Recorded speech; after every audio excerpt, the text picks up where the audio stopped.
What's up, guys? Josh Davis here. It is the Philly special on a Friday night, and kudos to everybody for checking out and hanging out here on a Friday because there's probably a lot of things you could be doing, but whenever news breaks with AJ, obviously, as you know, the thumbnail and the title, we got to talk about it, right? We got to get together. We got to figure out what's going on. I'm curious to hear y'all's thoughts.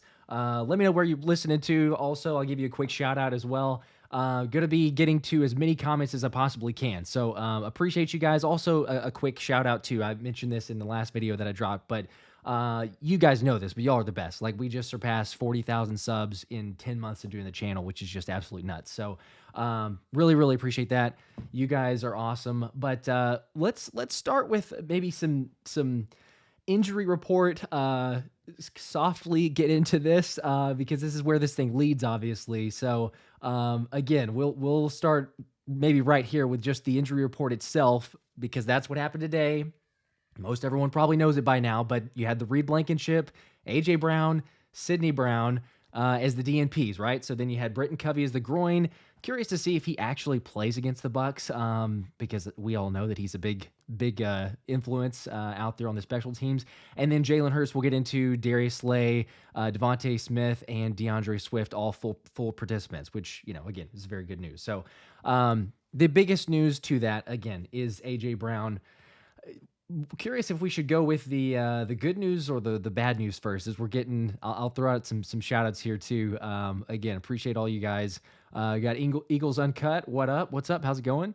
Let's see. We got well, I'm already seeing some TO 2.0 from Nanto Jr. Yeah, that's what I'm curious of. I'm curious to see what people think and how many are there. But Nando watching for Newark. What's up? Shout out to you, Mason McCrae. Appreciate it, man. Your wife give birth yet? No, she has not. So that is why we're hopping on here. It's less likely for me to get the full shows out because you guys know, but it takes forever with the editing and everything else. Not all of us can be Thomas Mott and get those up super lightning fast. So shout out to Thomas for as amazing as he does. But yeah, so because of that, hey, we'll just hop on here. We'll chat about it. But no birth yet. It could be imminent. I will be checking my phone as always, because it could be any time of the night or just any minute or hour at this point. So no birth yet. We're getting there. Let's see here. We got let's see, Sync. I'm not sure how to say that name, but I was just watching your most recent video. So there you go. Appreciate that. Appreciate it. Several others. Yeah. Assuming the baby's not here. Right. Yep. Andrew Meyer, Spokane, Washington. What's up? Ozzy Lambo, Brisbane, Australia. Again, appreciate all you guys. So let's dive into maybe some quick good news, I guess. Can we do that just to start out, have some positivity here? So we've got, oh, that's the wrong, hold on. I'm learning to run this thing, so apologies. Here we go. That's a little better. But all right, so we got a little practice footage, obviously. So we had, well, I'm going to figure this thing out. Bear with me. There we go. That's what I wanted to do. If I could just show something and while I'm talking about it. All right, so we got some practice footage. Obviously, again, Devontae Smith was out there. Jalen with the throwing. He got in a couple passes. I mean, we didn't get to see a whole lot, but we had John Clark who was saying that Jalen was making all the throws. Again, it's like very limited, so it's just a couple of those. But I mean, at least you got a few. So I think that's the positive is that, hey, you got some guys out there. But as we know, I mean, the negativity to that is even Jordan Mailata goes like, hey, they ask him in the presser, they're saying like, hey, what did Jalen look like with throwing the football? And he just says, next question, move on. So that's fine. I don't mind if you don't want to talk about it. You don't want to give some input. Maybe Jalen told the squad, because I think all of us know and have heard by now of the pressers. If you haven't, Jalen's keeping it very under wraps, like, hey, taking it day by day. We'll see, like he does with a lot of them, right? I mean, he did that with the knee injury too, so it's not a huge surprise. A quick shout out to for Eagles Uncut 2.0. Nick gets fired if we lose Monday. Go Birds. I mean, that's the question that keeps coming up too, right? I mean, it's does he get fired? It's tough to say. I think it depends. I think it's the optics of what the game looks like. I think that he is on the fence. I think that he's in the hot seat. But to the extent of like, just any loss gets him fired, that's where I'm not sure. And this will get into the AJ part, right? Because I think this is where this is all tied to, at least my opinion, but I'm curious to get y'all's thoughts as we jump in here. Josh with the comment here, isn't AJ locked into contract until 2026? I don't think he's going anywhere. Right. I don't know that he is either. It's but why is he doing what he's doing, right? So let me just catch everyone up, or just for those that may be joining and not 100% sure of what's going on in the world of social media and Twitter. Let me throw this up here so that you could see just some visual graphics of what AJ was doing or what got everyone's attention today. So naturally, he's well, and there's several comments that you can go with this too. But so AJ Brown, here we go. AJ Brown, he deleted or deactivated, I should say, his Twitter, right? So not a huge deal. I'm fine with that. Like he's mentioned too, like, that he doesn't necessarily want to be distracted or, just getting involved in things. And so that's all right. That's not a big deal. I first saw that. I'm like, okay, not, I don't think that's a big thing. But then you combine it with the Instagram, and I'll throw this one up here too. And then it's like, wait a second. So you're saying that he deleted some Eagles posts. He got rid of the Eagles references. There's like, I don't exactly 100% understand that. Now, again, are we reading too much into it? I don't know, possibly, but maybe not. Like, this is AJ.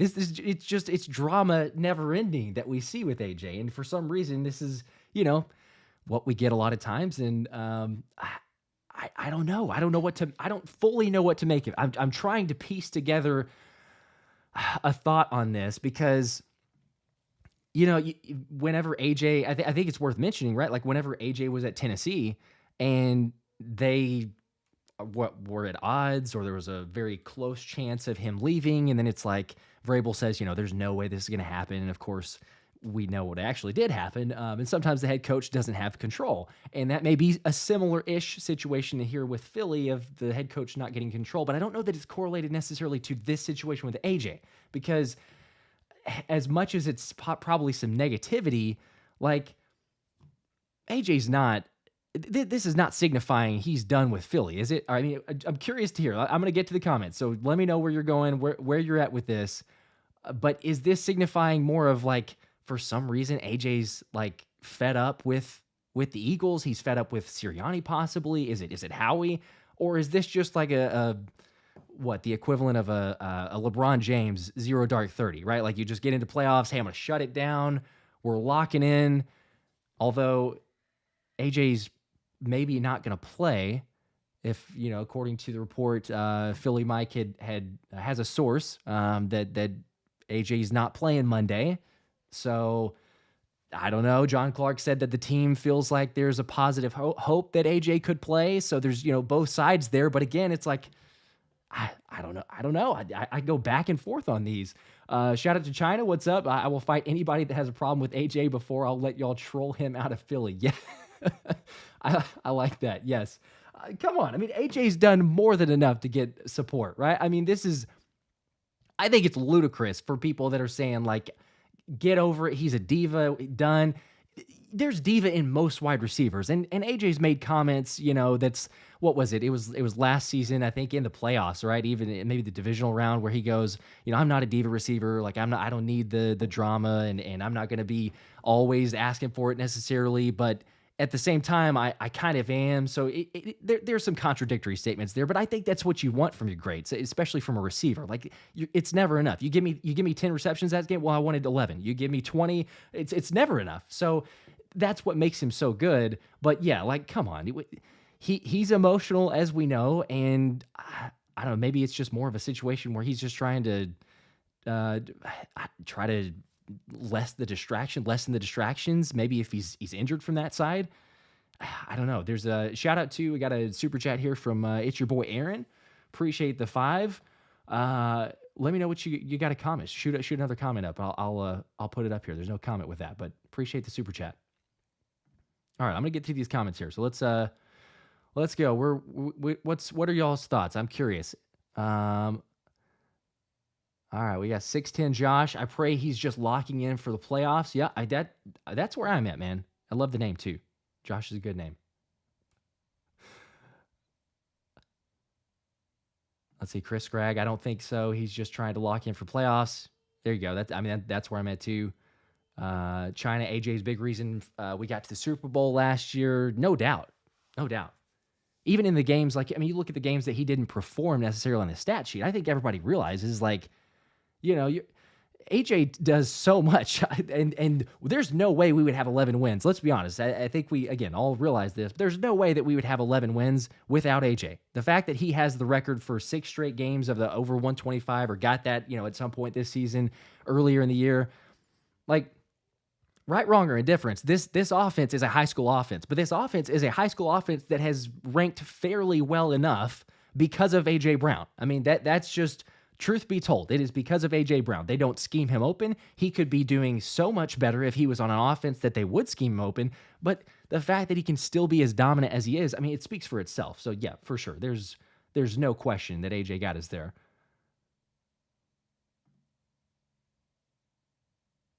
We got a comment here from G. 49ers broke us. Yeah, we'll get to that. I'm curious too. The thoughts on we'll get there. We'll get there. One second. Fletch and Hargrave and comments on that.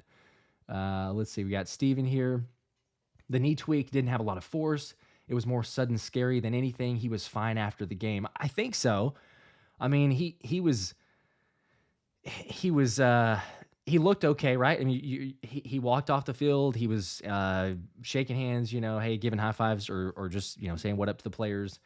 But, is it one of those things where he was able to leave and then you find out something after the fact? Or I don't know. The fact that we've gone to a DNP and he's not even getting in a single practice, and tomorrow's the last day. It'll be probably a lighter one, but tomorrow's the last day of practice. We'll get an official update then. It leads me to believe he's probably not playing Monday, but is that the reason for him to say, I'm shutting it down? I am deleting my post. I don't want to hear it from Eagles fans. Again, I'm cool with you deactivating. He can do whatever he wants. I don't care, right? Whatever my opinion is, it doesn't matter. Whatever any of our opinion. AJ could do whatever he wants, but I'm just saying, from the optics of it, I'm just curious why he was doing it. And the Twitter makes sense, or the X makes sense. But the Instagram, you start deleting all the football Eagles related posts off of Instagram. And that's where I'm like, wait a minute, is this more than just trying to just block out the noise and the distractions here? What's up with that?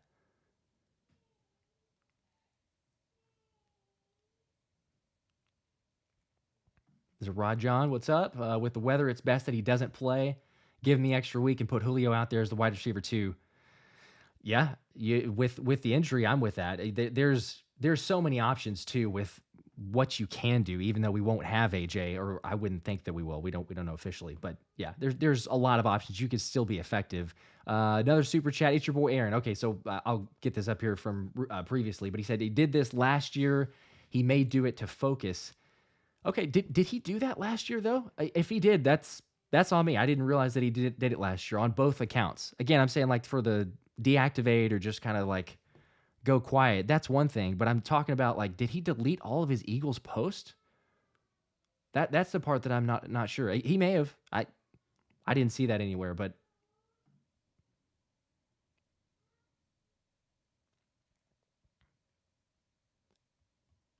if he did, then that's fine. I'm just curious. Is it Keratos or Keratos? What are your thoughts on the deleted post? Yeah, that's where I'm trying to figure out, honestly. We're probably all there, right?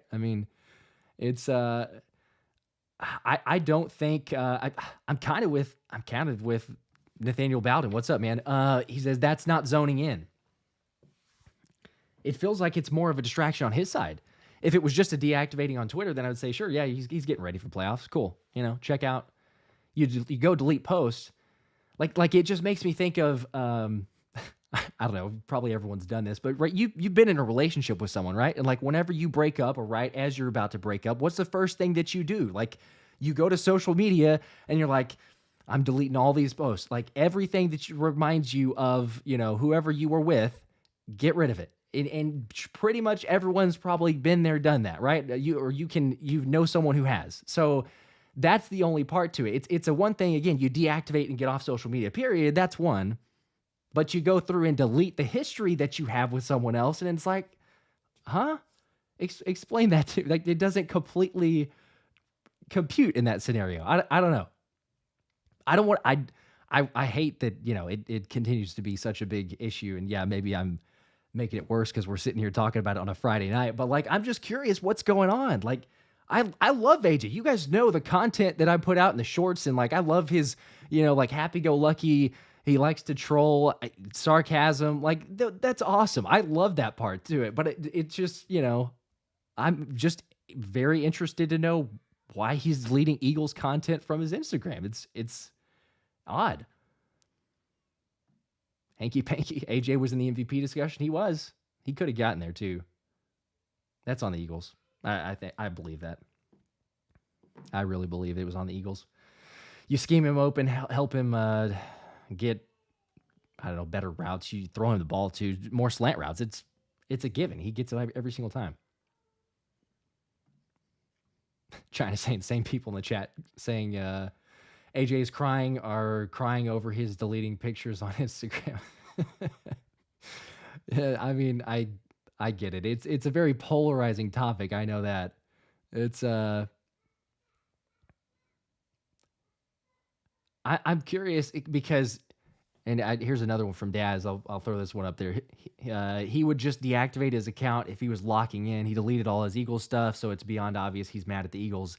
That's kind of where I'm at. But again, it's like he's gone back and forth, and not saying that what you go out there in front of the press and say is true versus what goes on behind the scenes, because we've seen that from a number of people, especially like Sirianni is the absolute best or worst example, however you want to view it. But the fact that Sirianni, and in his presser, he's like, hey, we're top 10 offense. We're top, top 5 in first and second down, something like that. But overall top 10 offense. And it sounds like he believes it, but I get sometimes you go out there and you just say stuff, right? You say stuff to save face. You say stuff to maybe turn things around. And perhaps that's what AJ did in his presser, right? Where the world stood still and listened to AJ Brown for 13 minutes whenever he came and started talking to the media and saying like, hey, I'm here to own up. I had teammates answering for me. Like, that's not me. I'm a leader. That's not what I'm about. I'm going to show up. I'm going to answer it. And I'm going to just tell you what's up, tell you what's been happening. And I appreciate that. And sure, you know what? Some of it may not have been completely 100%. He doesn't necessarily owe the media that. He can keep things under wrap. That's fine. We've all played sports. A lot of us have played sports. You know how it goes. Like, I've never played from a professional standpoint, so I can't understand it from that side. But there's things that happen in the locker room with the team that other people don't know about, and they don't need to. That's fine.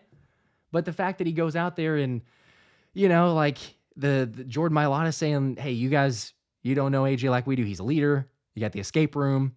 He organizes that and tells the players essentially, hey, we got to start trusting the coaches. Those are great things. Like, I love hearing that from a leader. You're going to step up. You're going to say, guys, look, this is what happened. And he's even owned up to some mistakes. Again, I'm a huge AJ supporter. It just makes me question and wonder because we don't have the answers of, is this something else? I hope it's not. I really don't want AJ to be mad and upset at the Eagles. But now I'm like, why in the world is he doing this? As China says, Julio over AJ is nuts. It is nuts. I'm not saying that I want Julio over AJ as far as playing better or the better option to score and win. But in terms of, if you got to rest him, sure, give him a week, get healthier. I think you can win without AJ. Now, do I believe that they will win? That's another question that we can get into too, of what the predictions, what we think on the game. Super chat from Chris here. Shout out, what's up, man? Says better Eagle, Jason Peters or Zach Ertz? Wow, that's a good question out of left field too. I wasn't prepared to answer that one. Jason Peters or Zach Ertz? Man, what do y'all think in the chat? I would probably say I might have to go with. Cause see, I already say that like Dallas Goedert was better than Ertz. I love Ertz, but I just think like the yak and what DG can do. So those are maybe Peters. I just, that dude, the fact that he's still around is amazing. I don't know. He's a wonder to me, but That's tough. That's a good question there.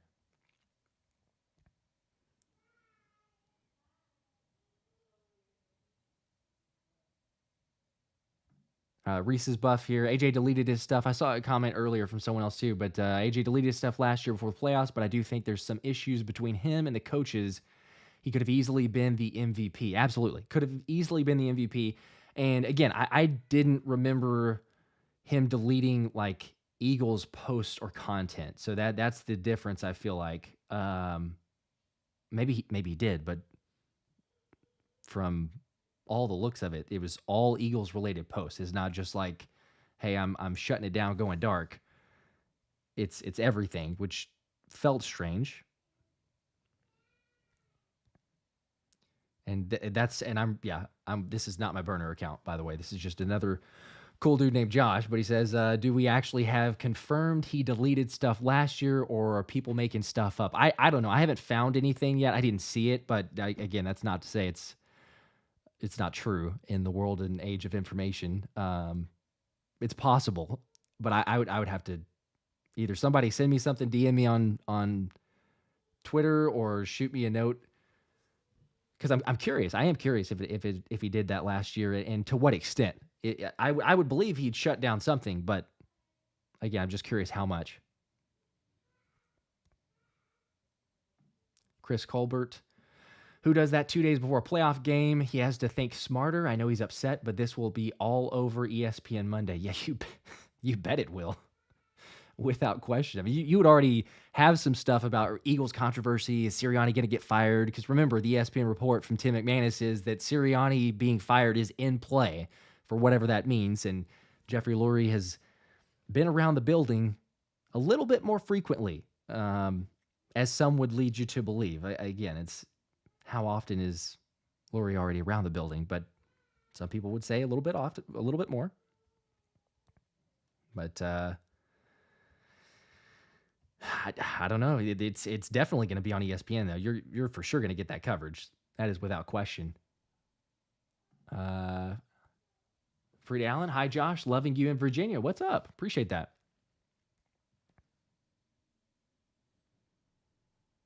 Got several Ertz here. I see Richard Ertz easy. John Peters is. Oh, missed that one. Yeah, John Peters is Hall of Fame.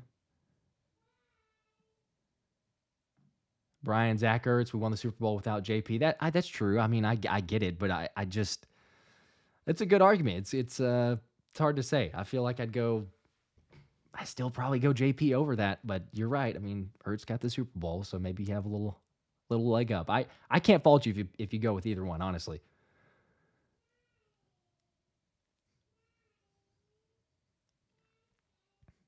Oh, this is a good theory here. What is it, Penguinaire? I don't know if I'm saying that correctly there, but what if this is a way of AJ saying the team is 0-0? We are in playoff mode. The past doesn't matter. I mean, I haven't heard that before, so it's an interesting take. It's still a very, it feels pretty unself-aware, if that's the correct terminology of that, unself-aware. Because, optically, again, like you're looking at it, but like Chris just mentioned, I mean, ESPN's going to be all over it. If you're a team captain, you say, what are the ramifications if I do this, right? Like, I think everyone's been taught at some point, or most people have heard, like, hey, maybe think, right? Whenever we're growing up, like, hey, think first before you just do that. And with the history, you would assume or think that maybe AJ looks into it and goes like, what would happen if I do this, right? It's not just on a whim. However, hey, there's emotional responses, so I get it. And we've all done it. I've done it. I'm sure you've done it. So I'm not saying that he should be perfect and that, we're without blame. I'm without blame. I understand it from that side, but that's an interesting take. I don't know I believe that, but I haven't heard that one before.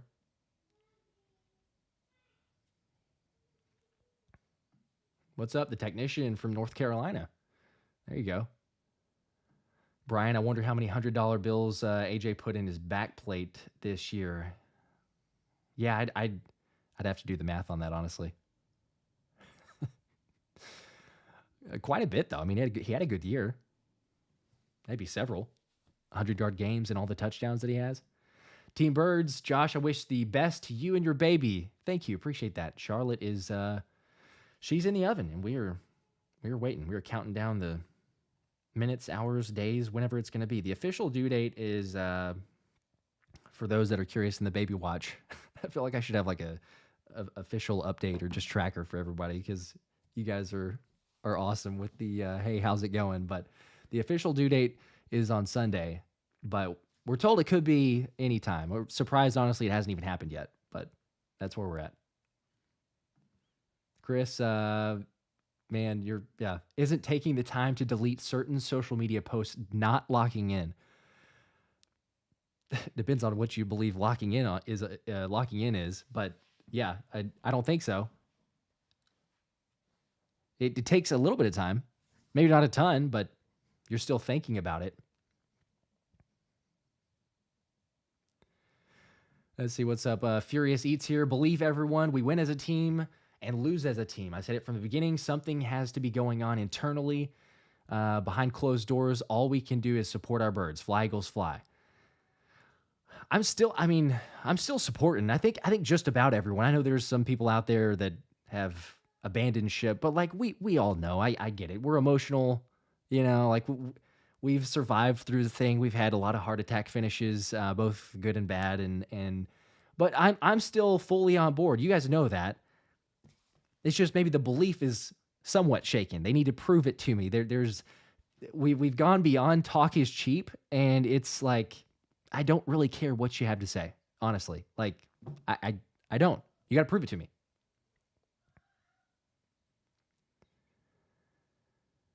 Ed Shero, I heard AJ isn't playing. That's why he's deleting negative stuff. We're gonna keep it PG, but yes, that's. I think I heard that first or saw Philly Mike's, so shout out to him. I think that was the first one that I saw, but we'll see. We'll see if he does. Okay, so here's some more confirmation too. Again, I don't know to what extent or how much AJ had deleted things last year, but he said Simply Rec, AJ did this last year. On is that one guy. AJ Brown did do this last year.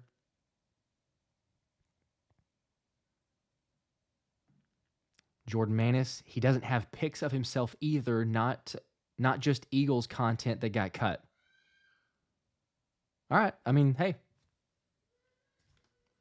Maybe it's not as much. I hope it's not. Again, to clarify, like I want AJ to be here and I don't want to lose him. So I'm hopeful that that's what it is, but I just couldn't remember from last year. I really didn't. I thought that there was a minor, similarity from last season, but not to the extent of like, oh my gosh, he's deleting the Eagles content. So if that's legit, then all right. Frida Allen here. Maybe AJ's just enjoying the freak out. You think he's like, oh, let's see what they do now. He's got a burner account. He's still checking in. He's like, man, this is great. Everybody's just talking about me. I don't think so. He likes to joke. He likes to have fun, but he I think he understands to a certain point. I just curious again for that reasoning on that side, but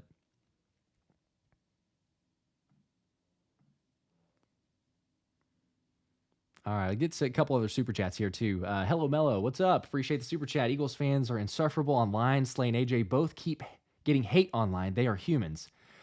Yeah, I hear you. I agree. Again, there's sarcasm out there, that I'll put out, and I understand, what Slay made the comment to the extent of like, glad that we're playing at home. I'll pull up the exact one so that I can throw it up and make sure I'm not butchering it, but I'm with you on it.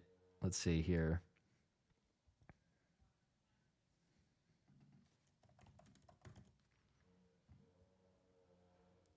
Let's see. Basically, he said to the extent of what he did. It'd be better to play on the road so they don't suffer the boos. Here we go. I'll throw this up just to make sure. He says, Darius Slay,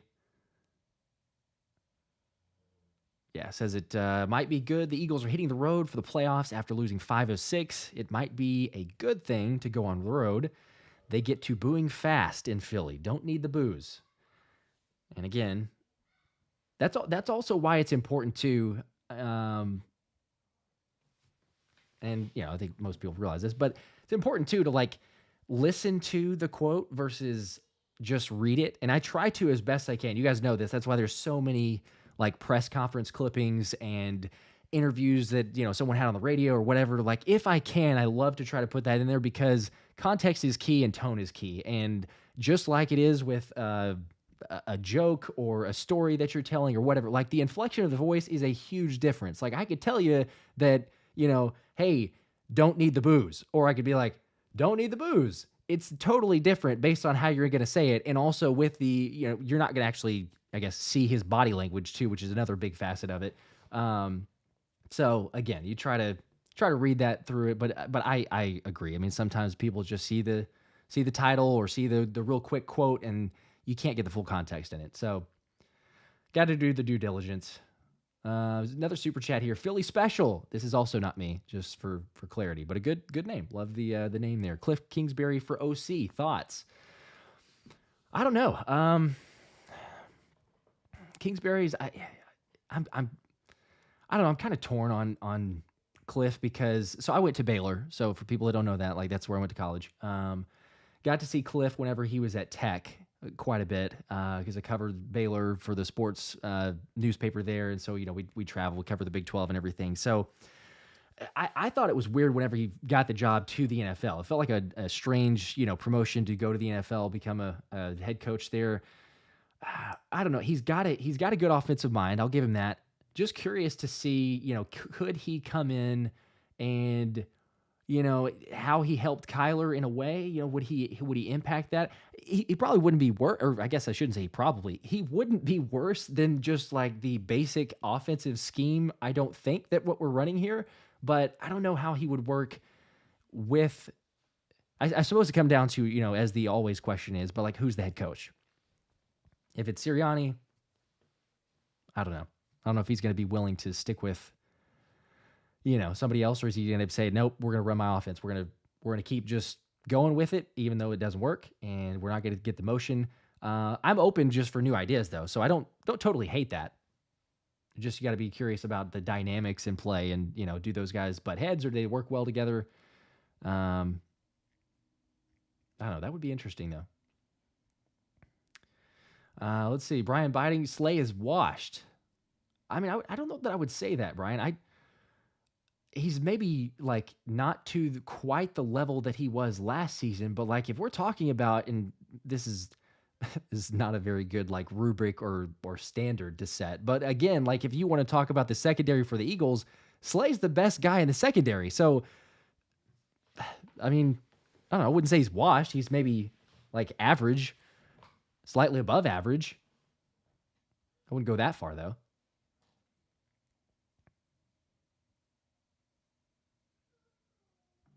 Oh, Hello Mello says, I just mean in their mentions and replies. It's crazy. Yeah, I hear you. I hear you. Little Guthrift, great team. Go Eagles. I'm a big fan of the Eagles. Shout out to you. I've seen you a lot on the shows. One of the OGs. What's up? Definitely a big fan.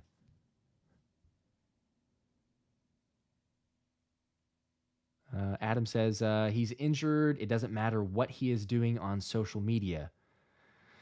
Yeah, I mean, we're all curious though, right? Like, I'd love to know still the reason behind it.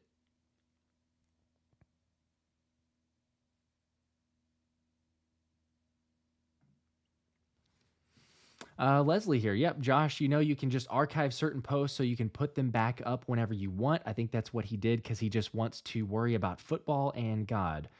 Yes, I'm familiar with the archive. It's just a little strange. Again, it's fine. I just think that like if you're AJ and what the media has done previously, and you talked about like you don't want your other teammates to have to answer questions for you. He even says like, "Hey, I'm a man. I'm a leader. I can stand up. I can answer questions for myself." Like when you do that, in my head, I'm saying, again, like if I make this decision to archive these posts, like optically from the outside looking in, what does that look like? And also the fact that I'm not going to be at practice, and also the fact that you're going to deactivate your Twitter account. And there's already the, hey, players only, we need to trust the players. Like it's just a strange look. But yes, I'm with you. That's a good point. You can archive the certain posts, so maybe they go straight back up. I'm hopeful that that's what the case is, again, because I don't want to lose AJ, and I'm totally on board with whatever we need to do, because he's the key to this offense. As basic as it is definitely the key to the offense.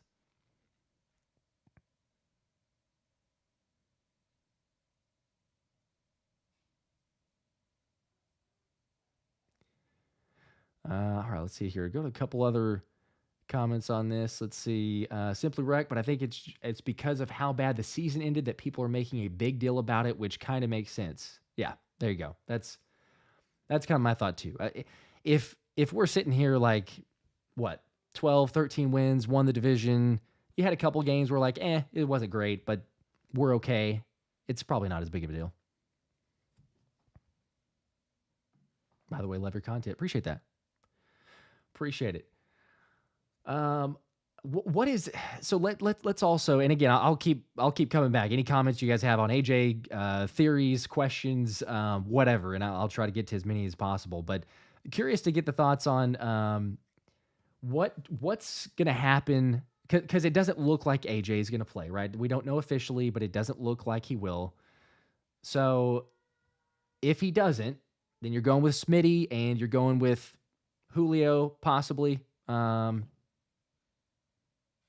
then the running game.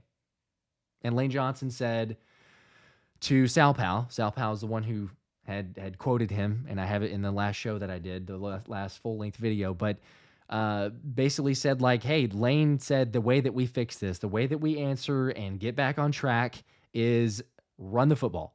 We lean on our strengths, we run the football, we be physical, and that's how you answer it. And it's not shocking, because I think all of us have said run the football for forever. So, the fact that we're finally going to end up, maybe get a change there. It might in a weird way, and I've said this before, but it might in a weird way be, positive? That might be too aggressive, but in a better thing, or a helpful thing, that Jalen got injured with his finger, with his censored finger, and AJ being out, because now you're forced really to say, all right, well, we can't take deep shots as effectively, because again, we were talking about earlier, Jalen throwing, not being able to throw the deep ball as well, and then also just the difficulty in general of being able to throw the football. Now, he did throw some.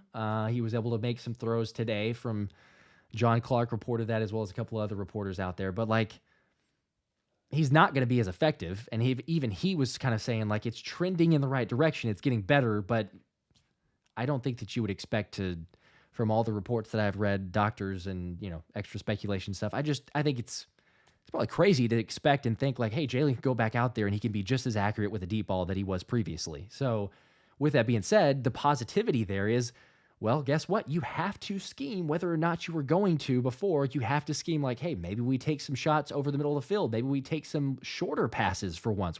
A few more slants in play, because those are effective. We just don't do them very often. And you get the running game going. That's the number one. You have to lean on the run. And that's what worked, again, obviously. Week 3. You had what, over 200 yards rushing?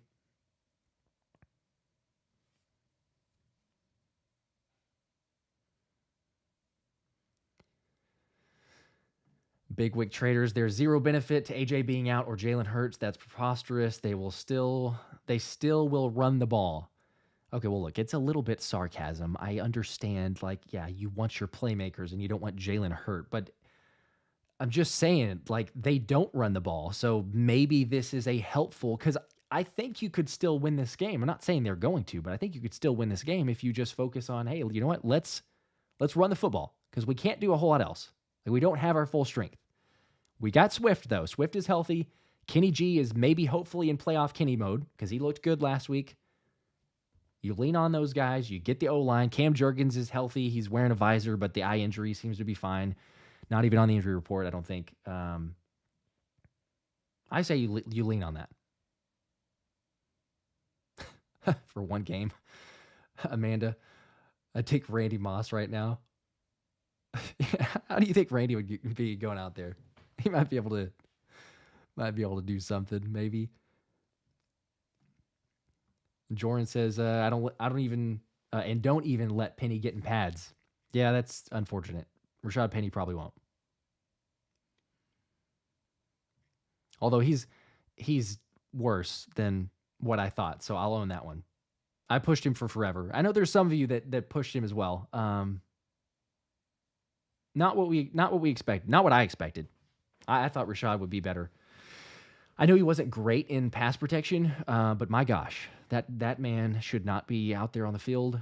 Certainly no 2-minute offense, 4-minute offense. Dude can't block. Dude can't pick up a blitz.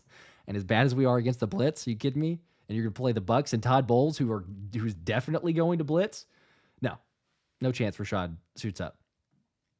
You're just asking Jalen to get killed at that point. Especially if you want to throw. You want to throw with Rashad on the field?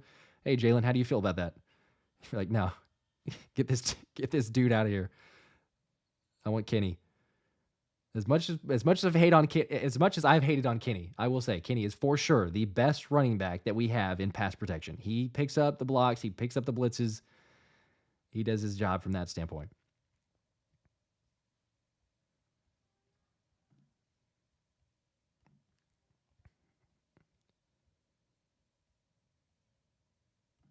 Let's see here. We got Hello Mello. I believe the running game has been held back for the playoffs. Yeah, I would love to believe that. I don't know. Does anybody else think that? Anybody else feel like the running game is about to be unleashed? We need it. We need to lean on it for sure, like we were talking about for this game and the lack of players that you have. But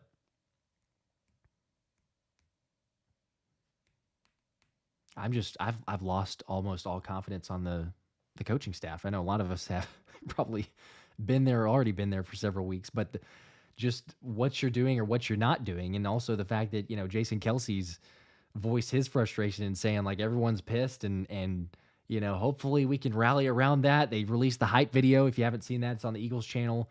It's something that we'd love to see. I don't know. Maybe you get it for once. You got the hype video here. I mean, Jason's talking about like Eagles got to get it together, right? We've seen this, but there's a different mode apparently, or a different mood around the NovaCare complex. Fletcher Cox saying there's a different intensity. You feel the playoff atmosphere. Everybody, including the janitors, apparently, like everyone, the cooks, the janitors. Fletch didn't just, keep it to the coaches and players. He said everyone in that building. They are making some nice grub out there, I guess, at the NovaCare complex. The janitors are extra sweeping there. I'm telling you, we might look at a turnaround. We might get all of a sudden you got people that are living up to the potential because the playoffs are around. That's the thing. It's not impossible. It's not impossible that we don't see that, but it's just, man, for Kelce, for Fletch, for BG, that's who I want him to deal with. Do it for those guys. 007, remember when the Eagles were good? Seems like years.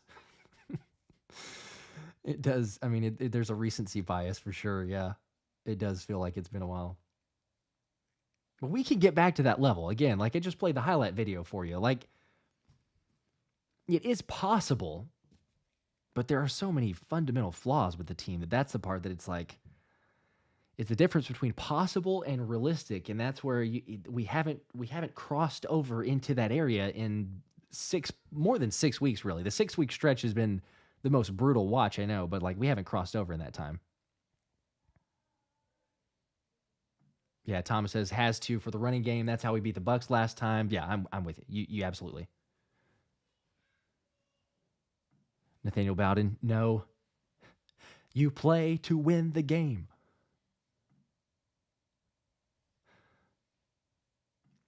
Jordan, I hope the running game's unleashed. Swift has a contract coming, and he would die for this city, so we should utilize that motivation.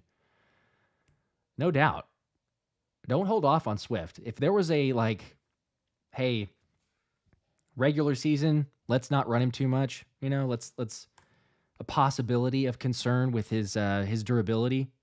I could possibly get that. He hasn't been as durable, reliable, but this is the playoffs now, and most likely, I don't know where y'all are at, but most likely, I don't think Swift is signing back. We talked about in the last show, but Howie doesn't do that for running backs. We know that. So he's a rental now, essentially. I mean, you say, all right, get ready, buddy. You're about to get the ball. You're about to get 40 carries in this game.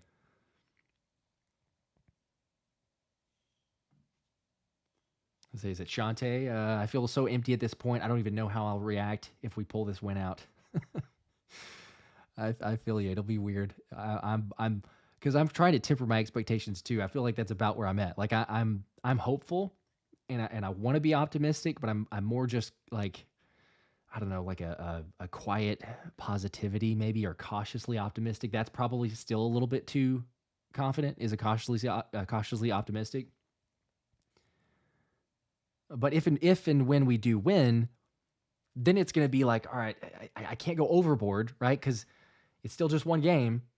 But it kind of depends on how we win. If it's a big blowout and we win in, like really strong fashion, and you're able to prove a point, then I say, yeah, you keep up with it.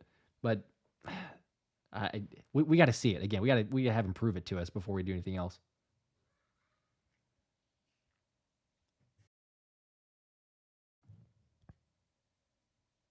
Yeah, Josh B. They said that in previous games. I know. Talk is cheap at this point. We've heard it. We've heard it all. Bubba, this hype video is sad. No one believes anything this team says anymore. It's so true. Like, I don't know when the last time we had a season that was this much of, you hear things in a press conference, you hear things in the media scrums, on the radio, on interviews on TV, whatever, and there's just no change. Nothing is addressed.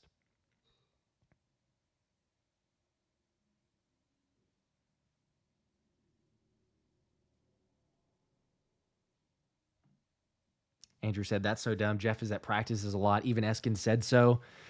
Yeah, probably referencing the comment earlier about Sirianni on the hot seat, and I know I saw it on Twitter. People saying, "Hey, Lurie's around more. He's being more active." Was I think Jeff McClain?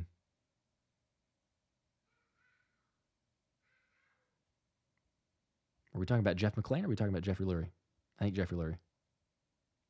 But yeah, Jeff McClain was saying Lurie's a little more active, possibly, but I don't know.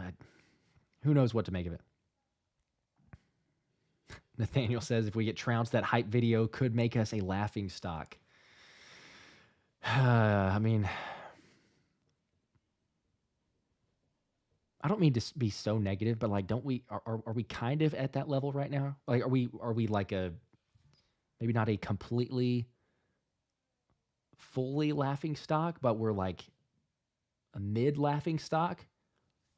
I don't know that a lot of teams take us seriously. Like the Bucs probably will, sure, because I mean, they're not great. I'm not saying we're great, but they're not great.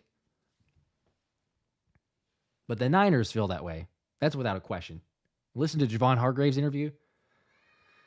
It's talking about the practice and being soft and all that. I know we talked about that last time, but then Fletch's response, again, it goes back to like, hey, we say all these great things. We say, and Fletch says, hey, we practice over here too, Grave. It's physical. We need it. We practice. It's just we're not seeing the differences with it, I guess. Let's see here. Get us, Jacob Ashley, what's up? Appreciate the super chat. Remember when the Eagles could win in multiple ways? Yeah, those were the good days. Those were the good days. Kind of take it for granted, quite honestly.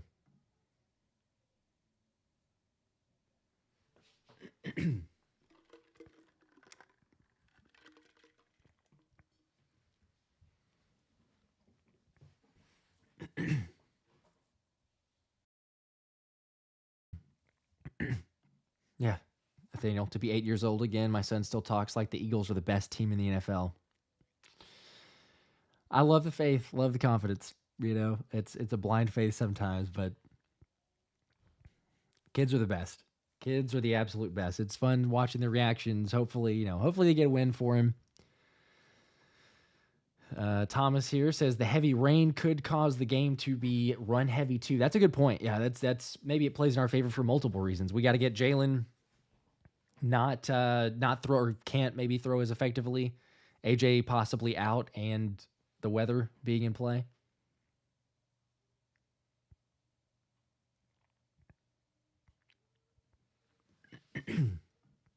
Jacob also says, congrats on kiddos too, by the way. Appreciate that. Counting down the time. We'll be here before we know it. Any day. Chris, what's up? What do you think the possibility is that we play Swift at running back 1 as usual and have Kenny G play more snaps in the slot? That's interesting. I feel like I could see both guys getting on the field more. I honestly think you might see Swift go to the slot more. And, you put Kenny, I know that Kenny's had, some slot reps, but I don't know, I could see them almost putting Kenny in the running back position. You put Swift in the slot, especially like we were talking about with the pass blocking ability of Kenny. That way if you go into some sort of pass protection, you got his ability on that side. And then Swift, we know, can be a receiver. It's frustrating at times because the Birds don't always, use him or go that route. But I'm not opposed to getting both backs on the field. I mean, that's been an alignment that's worked for the Eagles. They just don't do it too often. But yeah, definitely the way the game plays out, you're probably going to be running the ball a lot anyway.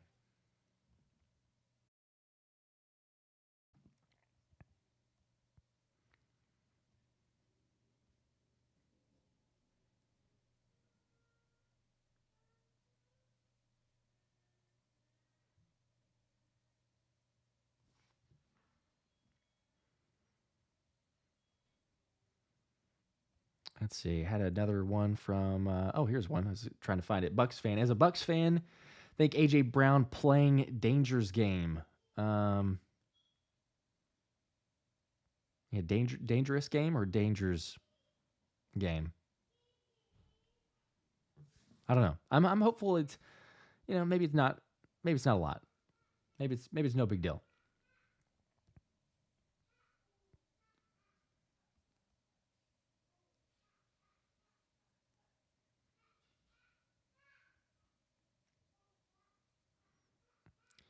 Let's see here. We got Hello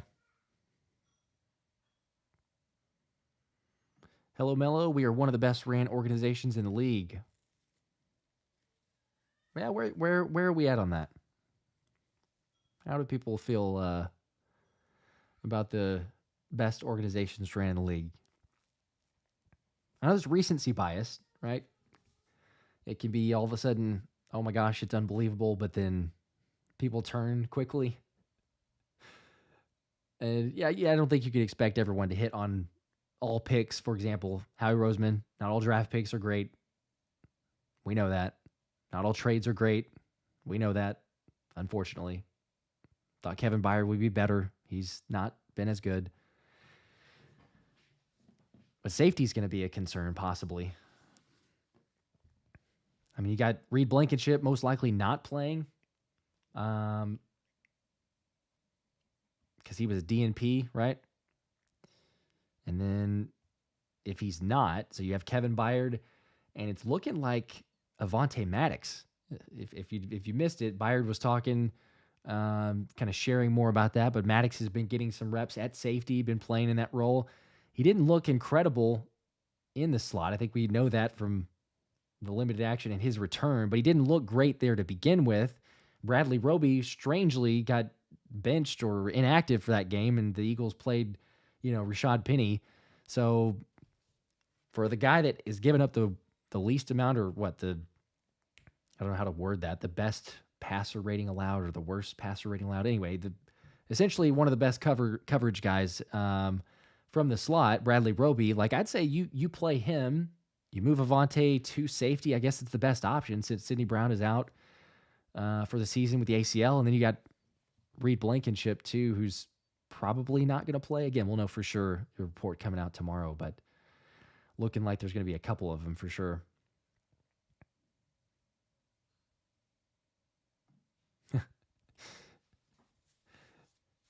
Chevaness, I'm not sure, I may not say that name correctly, but Hargrave obsessed, bad talking the only team that gave him his Super Bowl appearance. Bitter much? Yeah, there's it's crazy sometimes, the things that people say, and you get in front of a microphone, and maybe it's you want to impress one side versus the other, or you've been in a city, and so you're kind of like, oh yeah, we're winning. Maybe you got a little extra confidence. I don't know what it was, and there's he's laughing too, so maybe it's a little bit of a troll. But who knows? You get it on all sides. Jonathan Gannon, was just a blatant liar. When he went to the Cardinals and his comments on that side. So I don't know. It's hard to say, but it is one of those comments where it's like, really, you're gonna say that after you did come to the Super Bowl? Although I still would love to know, like, how much the practices, the physicality, like what is the legit differences there? If there was a way to equate it, like where's the physicality at?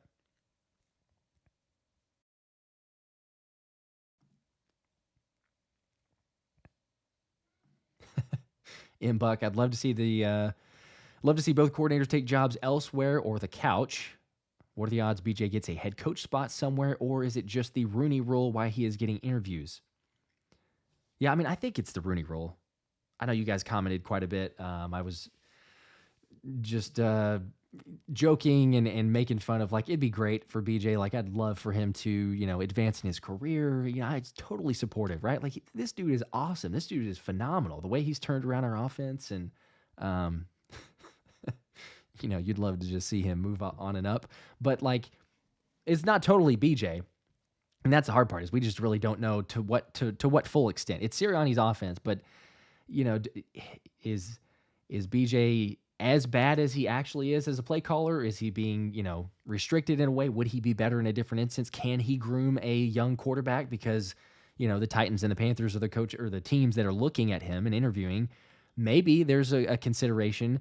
The other thought could be too, like, if BJ's about to be out, you interview him for a head coach job, yes, but, like, you keep it in your back pocket in terms of, like, oh, well, maybe we consider him for, like, an OC. If the head coach doesn't work out, he gets fired, like, possibility. I don't know. Maybe that's crazy, but if you like what he's done or think that he might be able to be okay in a different situation, under a different head coach, I don't know. To me, I still feel like it is probably the Rooney Rule, and you're getting just the check the box on that side, especially because, like, it's literally the dude's first year as an OC, and then to, like, immediately go up to a head coach when I don't think he's had the best resume or showing, that would just be kind of strange. But Bubba said, what's happened to Justin Evans? Yeah, unfortunately, Justin Evans stayed on the IR, like, done. The knee injury, he was on the IR, came back, tried to get right. Something was wrong. I don't think we ever got an official report of what that was for the knee injury, but he went back to the IR. And the 21-day practice window that they have to activate or decide, they chose to keep him on the IR. So he's done for the year. So you're kind of stuck with, what is it, Tristan McCollum or Avonte Maddox or Mekhi Garner, probably your options at safety. Not the most reassuring, but it's kind of where you're at. Thomas said, man, I'd love to see BJ as a head coach. It'd be interesting. It'd be good. Andrew, BJ won't go anywhere if he doesn't get a job. Howie hoping for those 2 third-round comps. Yes, I talked about it on the show that I just posted, yesterday or early this morning. But that's the main hope. That's the reason that you would love to get him a head coaching job, is because you would get those 2 third-round comp picks. But maybe Howie can blackmail Rand Carthen and the Titans. He's gotten a few trades over there. Maybe he just says, hey man, why don't you hire my boy? Why don't you get Brian Johnson? He's been good. Hey, it's Sirianni's fault. Sirianni's the one to blame. It's not BJ. Like, you should take him.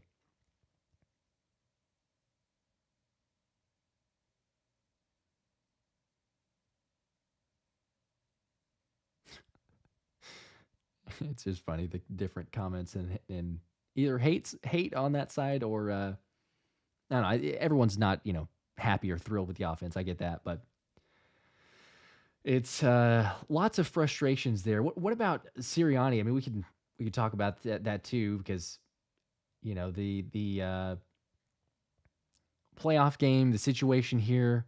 I'm curious also, like, let me know your score predictions. What do you legitimately think? And if you can try to, as I don't know, objectively as you can. I know it's hard, like with the emotions and like what we've seen and everything, but like what you really feel like is going to happen, even if, it's been so terrible, like try to be on a little bit of an even kill level. Um, what are the expectations for the game on Monday night? What are we thinking? And then I'm also curious, what does that mean for Sirianni on that side? Thomas, yeah. That would be the ultimate, right? If you fired Vrabel to hire Brian Johnson, I don't know that you come back from that one. That's doesn't really make a whole lot of sense. Team Birds, yeah. LOL. Panthers need Brian now. Without question, they do. They need Brian, and he'll solve Bryce Young. He'll help you. That's the message you got to send. It felt like, I don't know if people saw. I had it in the most recent video, but if you haven't seen it, Sirianni's presser. Again, it almost felt like or sounded like either he's pitching for a job himself, he's trying to save face because he's making these claims that the offense is top 10 and it's been effective, and really for the most of the year it's been effective and all this other stuff. And then he goes back and, like double down on it like he has for several other comments. And I couldn't tell, like, is that Sirianni trying to save face for himself personally, or is that him trying to like hype up Brian Johnson and the fact that he's like, yeah, maybe, we're probably going to like, move on maybe with Brian Johnson interviewing with a couple places. You help him in that way. Or it's neither, and, Sirianni's just living in La La Land and believes things that are not true. Who knows?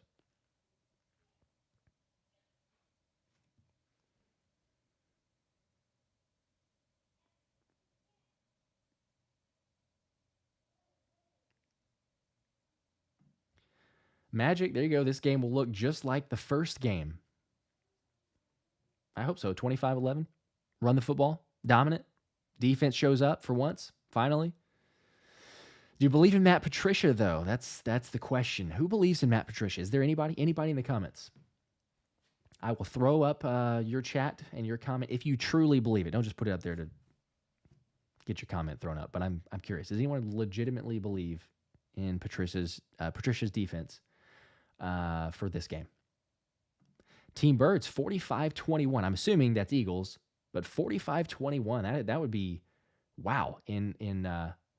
I'd take it, but man, if you 45-21, you got losing some or probably missing a couple of playmakers. Not the best of weather. I'm assuming we run for 300 yards and defense maybe gets a defensive touchdown. Heck yeah, I'd sign up for that. Love the positivity. I'm probably not there, but love the positivity. Carnivore Aaron trades. Tampa Bay 17, Philly 10. Yeah. I would hate to see that. That would not be fun. Although again, I'm struggling to know how and what to trust the Birds at this point. Josh B, 24-10 Bucks, even worse. A 14-point game. So you guys are all over the Bucks +3 then. I think sounds like that's a given.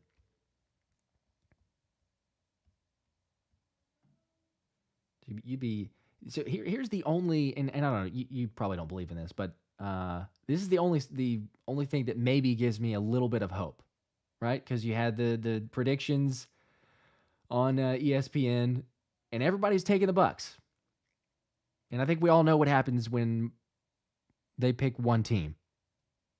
So you're saying there's a chance, maybe not. I don't know. I'm trying to cling to anything. Oh, wow. Okay, well, Monstar 57, 74-14 Eagles. Bro, if we have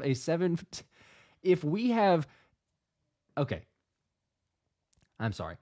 If the Eagles win 74-14, like, come back during one of the live shows, and I'm just gonna buy you tickets to whatever game. If they don't host another game or whatever, like I'll buy you tickets for next season. If there's a 74 to, if they score 70 plus points, I will do that. I'd love it, but good gosh, let's be realistic. I'm sure that's sarcasm with the score. Surely you're not actually meaning that, but I do mean it. If they score over 70, show back up on one of the lives, and I will buy you tickets to one of the Eagles games, even if it's next year. I will buy you tickets.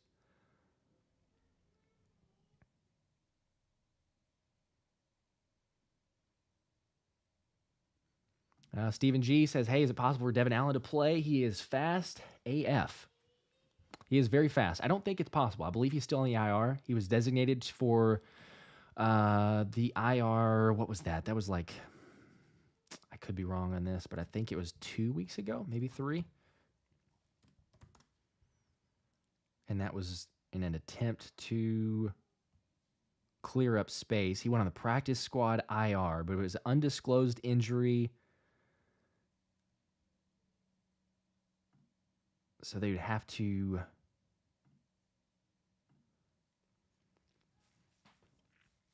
I'm going to be honest, I don't fully know how this works. I think that when they put him on the IR, they did that to create a spot.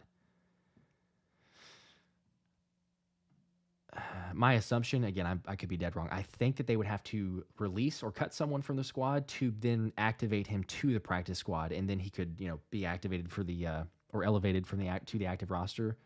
But the fact that was a couple weeks ago, I would assume he's not able to get in there and play.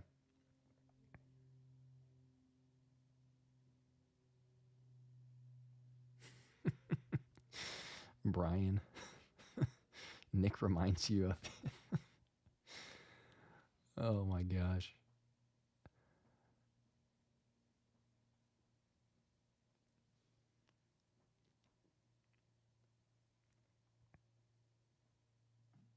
And Buck, I agree about Nick. His playbook is so frustrating. Do you think they will run the ball a ton with the weather, or are they going to draw screen to start the game? Yeah, well, they surely, right? But we say that every week. We say that every single. It's like, oh, it's a given. They're gonna change. They're gonna do something different. I don't know. Although I will say we have seen very brief changes on the opening drive, right? Like a number of games, even in these past couple games that we've seen where we lose, like against Seattle, we saw the first drive. It looked pretty solid. Like it feels like the scripted part of it is okay, but the during the game portion, whether it's Sirianni, blocking calls that BJ wants to make, or being like, sorry, bro, here's your 3 choices. It's essentially like you're, ask Madden. This is what you can pick. Something doesn't change. And so all of a sudden you get into the, we need to think creatively on the fly, and BJ can't do it, or Sirianni's unable to give away control, or he's stopping it, or it's a combination of both, but it's on him for sure. Corrados, thoughts on trying to Ricks or Ringo at safety? Yeah, I mean, I don't know that they've had any look. Maybe in practice they have, but I don't know that they've had any looks at safety, and I'm not sure I want to start by, throwing those dudes back there in a playoff game. I love the potential, and I think that Ringo could, work his way to a safety role, but at the same time, Keely's been great at corner. I mean, all things considered, right? As a rookie, I'm not saying he's locked down, but better than James Bradberry. Let's just say this, and I think Anthony DeBona of Outside the Birds said this too, but if the Eagles are really going to be, thinking about winning this game, they have to bench James Bradberry for this, or at least not give him more reps than Keely Ringo. I know Ringo's made some mistakes, but I mean, just recency, what you've seen on the field and what they've done, I'd rather have Ringo out there. Sorry, I know he's a rookie. I know it's a playoff game, but keep him at corner. Him and Slay. I don't want James Bradberry.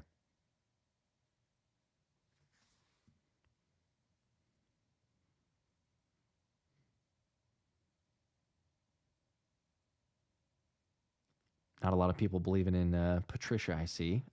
There's Rank says no, but it's also to really see his defense when he just got the job on week 15. What, really early, maybe? I may be misreading that. But yeah, like I get it.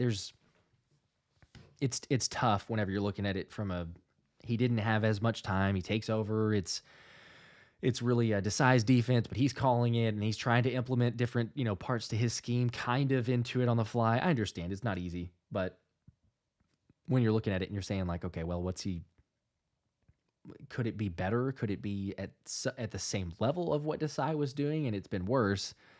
That's the frustrating part, especially because it's been like, for the most part, lesser competition too than what Desai went against. And even as bad as that was at times, the Niners game was really the only game where it was like awful from start to finish. I mean, granted there was like the 2 first possessions, but like other than that, it was just, we got steamrolled, 6 straight touchdowns, no way to stop them, no adjustments, nothing, right? And I'm not saying that Dallas was good, but at least Sean Desai showed adjustments at halftime against Dallas, and you only allowed 9 points. But Patricia's been the reverse of that. It's like in the first game against Seattle, you're sitting there going like, okay, hey, that's not so bad after the end of the first half. No adjustments, gets worse. You lose, on the final drive, essentially. And it's just gone downhill from there. It's gotten even worse. I said this on the show today, but the only way to fix Patricia is hire Belichick as a consultant and bring him in, because that's really the only reason or way that Patricia is a good defensive coordinator. Just bring in Dad.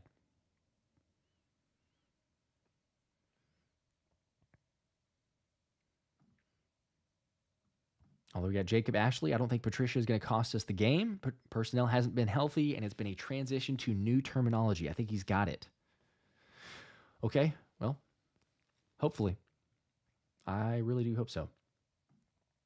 Carnivore and Trades, can we talk about how absurd the Belichick link to us is? Yeah, it's idiotic. It's not going to happen. Who thinks it's going to happen? Does anybody think it's going to happen? Belichick to the Eagles. I feel like it's one of those, again, if you didn't see it or hear it, whatever, Nick Wright was on Colin Cowherd's podcast and talking about the Eagles or talking about Bill Belichick, but saying, where's the fit? Where's the best fit for Bill Belichick? And he goes, it's Philly, right? And then he goes through the reasons of like Belichick not really drafting as well. So there's some weaknesses, but they kind of complement each other. It fits like a glove. It's Northeastern city in the cold, loves that. Belichick doesn't want to go to a team that's rebuilding naturally because he's older and wanting to get to the Shula's record. All those things make sense, but then it's like, it's not just a plug and play to Philly, and it still always comes back to, but like, do you think that as much as Howie Roseman wants to be involved, sometimes too much, maybe a lot of times too much, but you get Belichick in there with Howie Roseman, and Belichick's going to be like, cool, yeah, I'm going to let Howie have the reins. I'm going to let him have control over the drafting process as much as Belichick also wants to have control. Like that, to me, I'm sorry, it just doesn't make any sense as far as the dynamic. Are there synergies between the two? Is that going to really work out? I think that's ridiculous. There's no chance. I would be shocked. And I will say I'm dead wrong if they end up doing that, and it would just blow my mind, but there's just no way. Hoop Beast, 26-23 Eagles. There you go. Here's a winning prediction. Close, but got the job done. Thomas, don't forget the Bucs put up 3 field goals against the Panthers last week. That's true. That is a good point. Again, as you said, like the Bucs are not a great team. The Bucs defense has been really good recently, but yeah, they only put up 9 points against the Panthers. I feel like it could be, I don't know, with their offense struggling. Baker Mayfield, by the way, did not practice. Or did not practice on Wednesday. Thursday. I don't know. Let me double check. You guys may know this more than I did, but did he practice today? He didn't practice on Thursday, yesterday, with the ankle.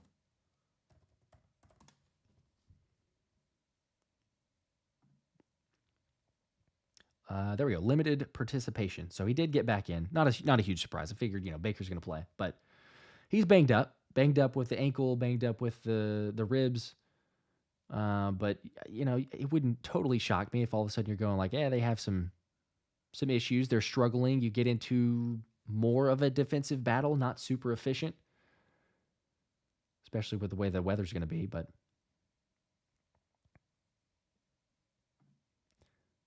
Jeremy says Bucks 33, Eagles 13. Man, I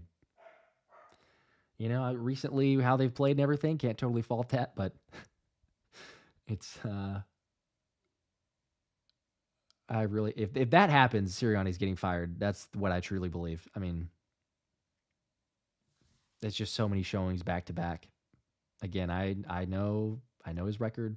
I know I'm going to see the comments and hear those, but there's just no way that you're coming back from it. I really don't think it is, because it's a proof point of not only team performance, but also, does he have the locker room still? Does he have the trust, the buy-in? Can they turn anything around? And you just continued to decline all season long, the last 6-7 weeks. Canadian Cat, what's up? Says, what team is going to show up? 2023 or 2022 team? I hope 2022. That would be awesome. Unfortunately, we don't have Shane Steichen. So that might be one of the issues. There's also some with the defense for sure, but the offense is going to have to carry us regardless. Chatting with Charlie, 24-14 Eagles. Let's see, we got Chris, 24-10 Bucks, unfortunately, and I pray I'm wrong. Yeah, I pray you're wrong too. We got Big Wig Traders, 35-17 Eagles.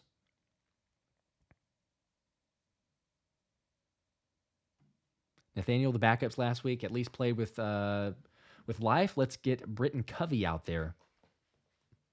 I mean, I'm fine with he did look pretty decent. That's true. They were doing something. Canadian Cat, run the ball. That's what it comes down to. It is ultimately run the football, be dominant, impose your will, get back to what is really the only constant you hope that should be, to say like, hey, look, we are going to run the football against you. Again, they're going to blitz. Todd Bowles is going to blitz. And Jalen doesn't handle it well. And that it's not all on Jalen. It's the offense that's, putting him in bad spots to handle those. But, I mean, like, here's another proof point to it. Again, like, even against the Bucks in week 3. You had Jalen Hurts, 13 of 23 against the blitz. 23 times he was blitzed in week 3. 152 yards, 50% completion, 0 touchdowns, 2 interceptions, a 40.5 rating. Lowest passer rating against the blitz of the season until the Giants. I think that says it all. Again, you know what's happening. The sad part is you knew what was happening last week with Wink Martindale, and it's just the frustration and infuriating that you never have a game plan on how to fix it. Yeah, Ranks, God, I wish they would play Hurts under center more, but this game and his finger being broke, I don't know if it's the game for it. Yeah, that's true. It's probably not the game. That would feel not too great, I would think. I've never actually dislocated a finger, but just the looks of it and hearing from some others that have, that has got to be unbelievably uncomfortable. So probably not the game, but yes, I agree. I would love to see him under center. I would love to see more play action and change things up from the offense, help the offensive line get rolling too. You get some better blocking. Kevin Gallagher, bring in Frank Wright. We're talking about either OCs or head coaches. I'm not sure on what your feel is there, whether that is for an OC or whether that's for the head coaching spot. But I've seen a lot of those, or consultant even, I guess. Maybe for consultant. Sounded like he's told his family he's wanting to wait until the offseason to decide, but it wouldn't totally shock me if Frank came as the OC, if Sirianni stays. Just not sure that I really want him, though. Love Frank. Love what he did whenever he was here, but I'm not sure.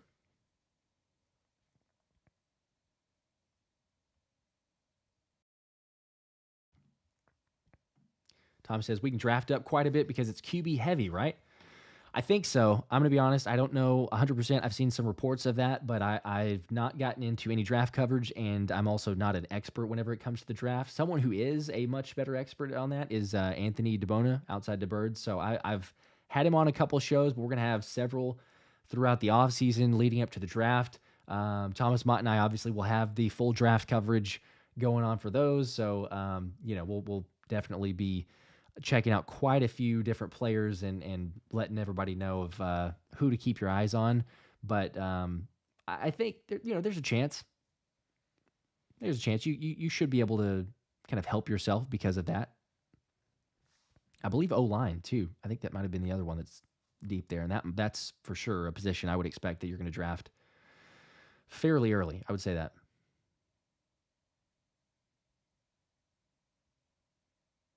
Yeah, talking about Patricia. The only defense he had success was with Pats, and Bill ran that. So, yeah.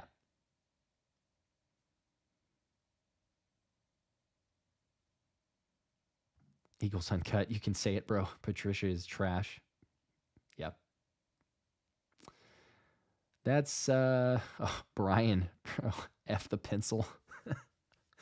Someone said the other day, I forgot who this was, and I meant to include it in the show because I thought it was pretty good, but they said his emotional support pencil. Dude still carries it around like this is who has like a pencil on him these days. I never do. I'm the worst about that. I don't write anymore. My handwriting is trash. It was already terrible. RC, Eagles versus Cowboys for NFC Championship. Man, could you imagine? That'd be in Dallas. That would be nuts. I feel like it's highly unlikely, but it's not impossible. That means though that if you did that, that's the Eagles. We beat the Bucks, and then we go and beat San Francisco in San Francisco, and then we go to Dallas and play Dallas. I'll say this: if that happens, and we've just come off of beating San Francisco, then I mean all bets are off at that point. Like we are rolling. We have the momentum. I think if you beat San Francisco in San Francisco, you should be able to beat Dallas in Dallas, even if it's a rival and we don't have a great record there and everything else. Like that's a proof point and lots of confidence coming off of that one. It'd be crazy to do though. I mean, it's baby steps. We got to just slowly get there, slowly build the momentum.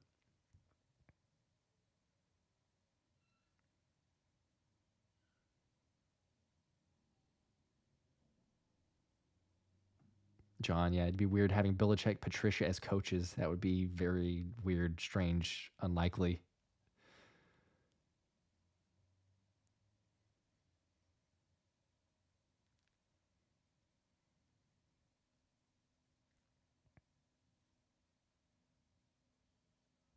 Flying high, we have the worst coordinators in the league right now. Yeah, I mean, close to it if we don't. Very close to it.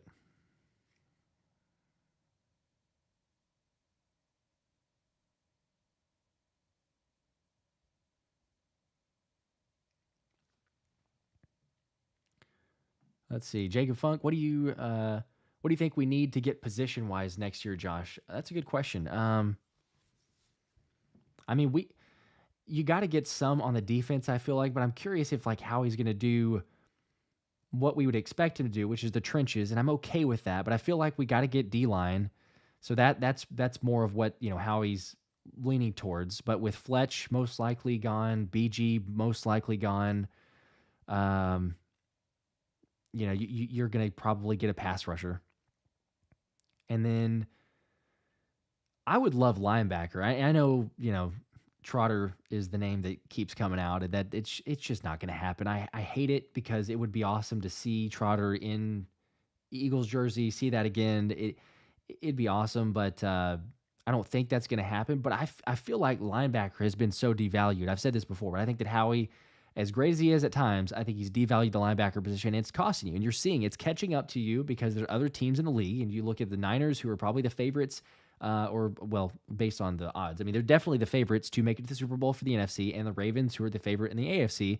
And what do they have? They have really, really strong linebacker play. And they have other positions too. I'm not saying it's, only the linebackers, but I think sometimes you devalue it too much and all of a sudden it comes back to bite you. And that's one of those that really does. So the fact that the linebacking position is for free agency, it's not very deep. Like you look at the free agents that are going to be available this coming year or this coming off season, not as many. So that would make me err on the side of like, all right, well, maybe draft a linebacker. But again, it comes down to what Howie's going to do. And he's not, there's just no way. There's no way he's going to go back and be like, oh, hey, maybe now I'm going to be interested in linebackers. It would be shocking to me.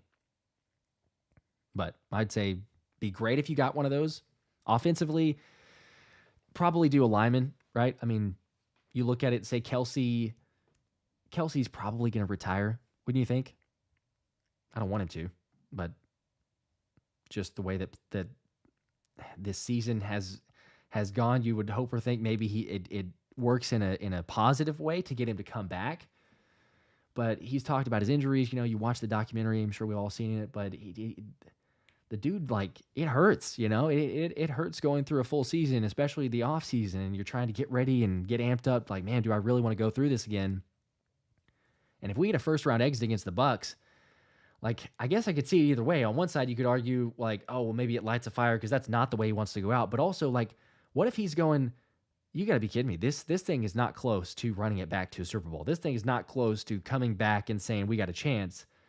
There's way too much work to be done. And, as much as I would have preferred to win a Super Bowl or have a really good shot at winning a Super Bowl, I'm done. Like, body doesn't want to handle it. I don't want to handle it anymore. I'm going to get out. I hope he doesn't, but it wouldn't be totally outlandish if, we're seeing Kelce retire after this season. And again, hopefully he makes a different decision there. It is crazy though, too, as we're talking about Kelce. I mean, look at the All-Pros. You got your All-Pros being announced today. Jake Elliott, second team. Lane Johnson, second team. A.J. Brown, second team. And Jason Kelce, first team. Only first team. That's the crazy part is first team All-Pro, and like the dude may, I don't think it's crazy to say, like the dude may retire after the season. Still playing at a ridiculous level.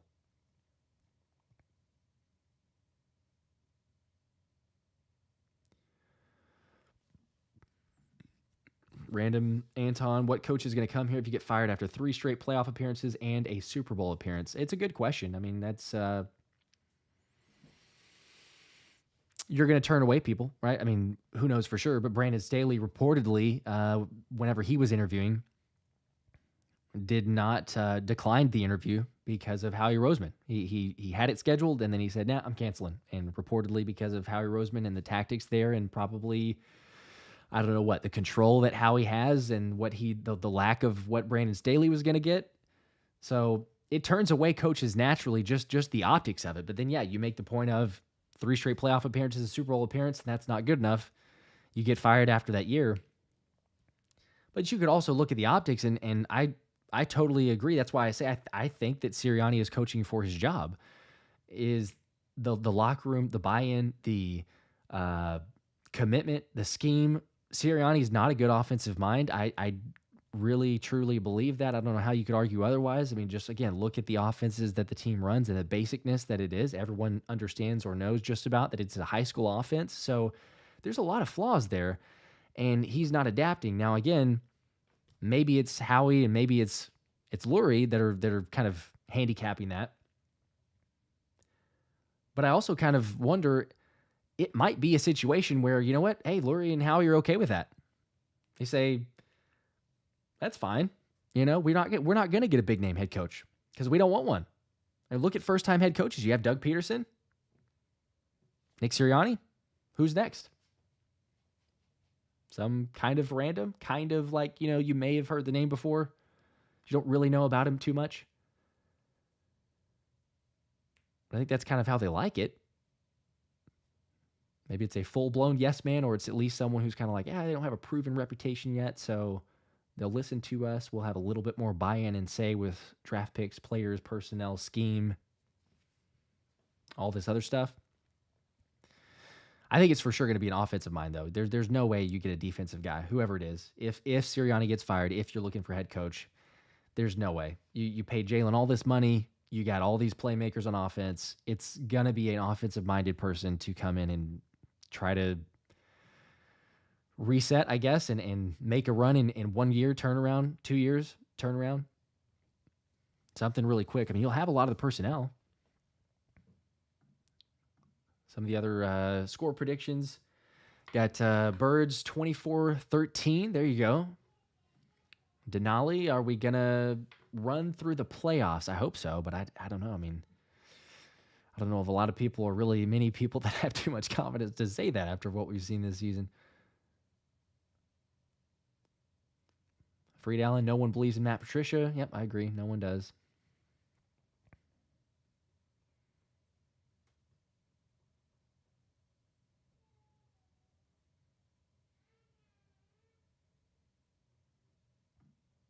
Victor says, dang, I miss Nick Foles in these moments.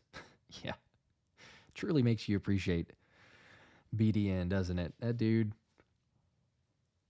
I'm not going to lie. I thought we were done. I really did. You guys may have been in the same boat, but like whenever Wentz got injured, Foles came in, kind of the shaky, finish to the season. It's like, oh, maybe we could do something, maybe not. You have the really scary, terrifying finish against Atlanta. And even then I was like, whew, okay, we got one win, but that's probably it. Like that, I don't know. And the fact that we were able to just keep it rolling into the Super Bowl, and then Nick shows up, plays the best on the biggest stage. I mean, that dude, the throws that he was making.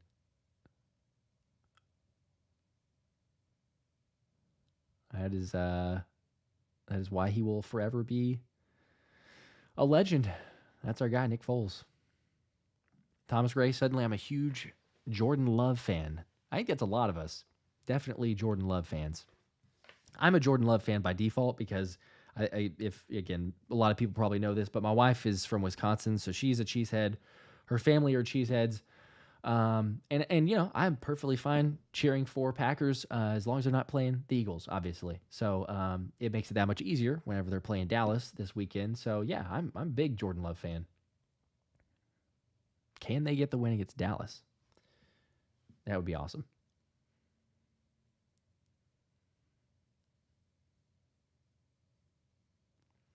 All right, let me get to this super chat here.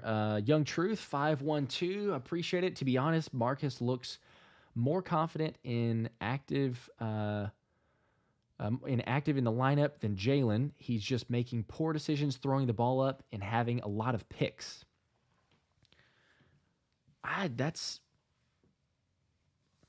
Yes, I mean, Jalen deserves some criticism there.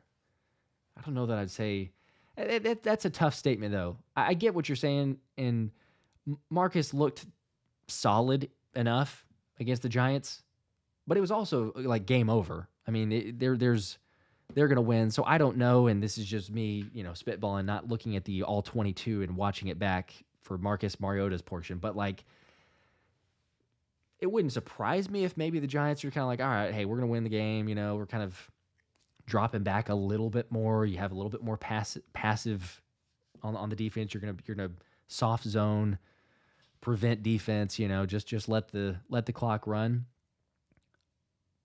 But Marcus did make some good throws. That's true. There were moments. He's definitely not better than Jalen, though. Come on, Jalen needs to be better. But he's not.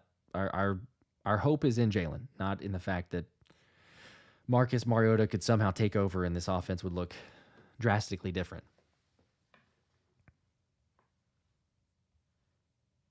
Fitness Warrior Josh, do you think Howie devalues our position coaches too? I don't know. That's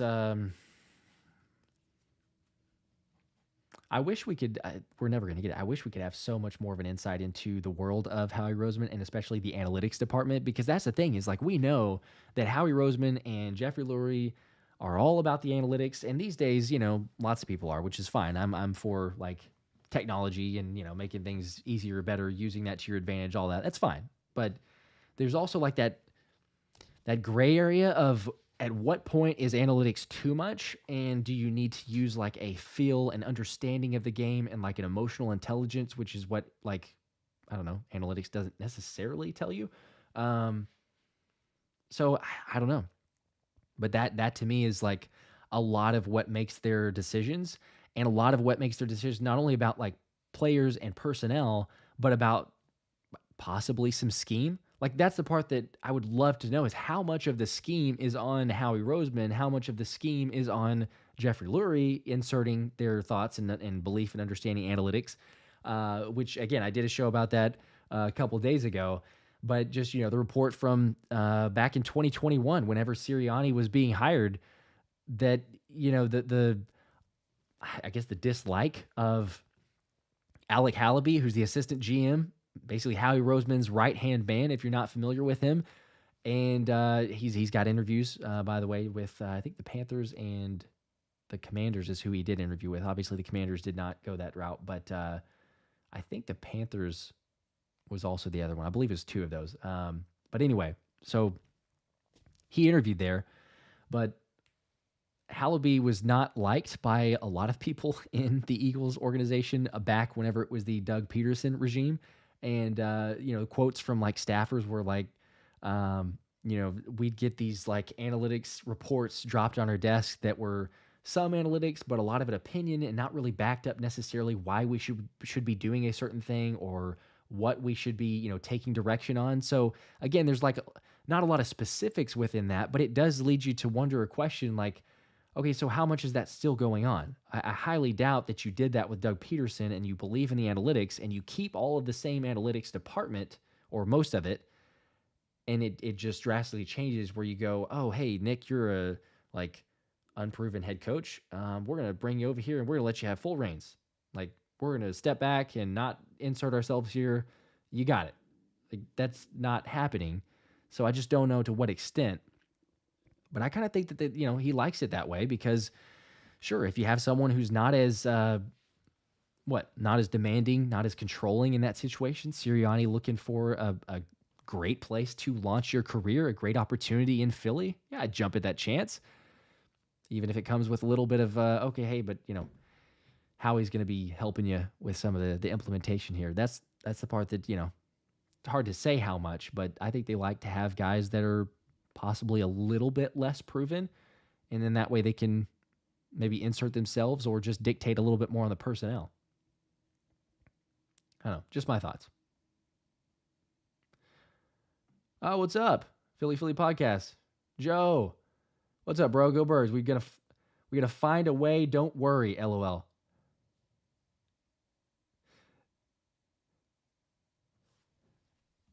I hope so. Joe's positive. I love Joe. Give Joe a follow. Actually, let's see here.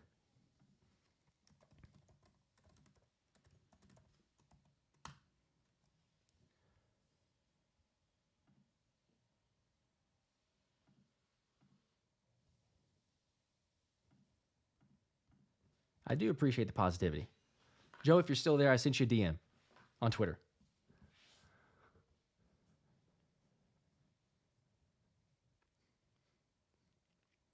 Let's see. We got the Smitty Sup y'all season over Monday. All right, it's probably, what is that? Cowboys fan? Bucks fan? We'll see.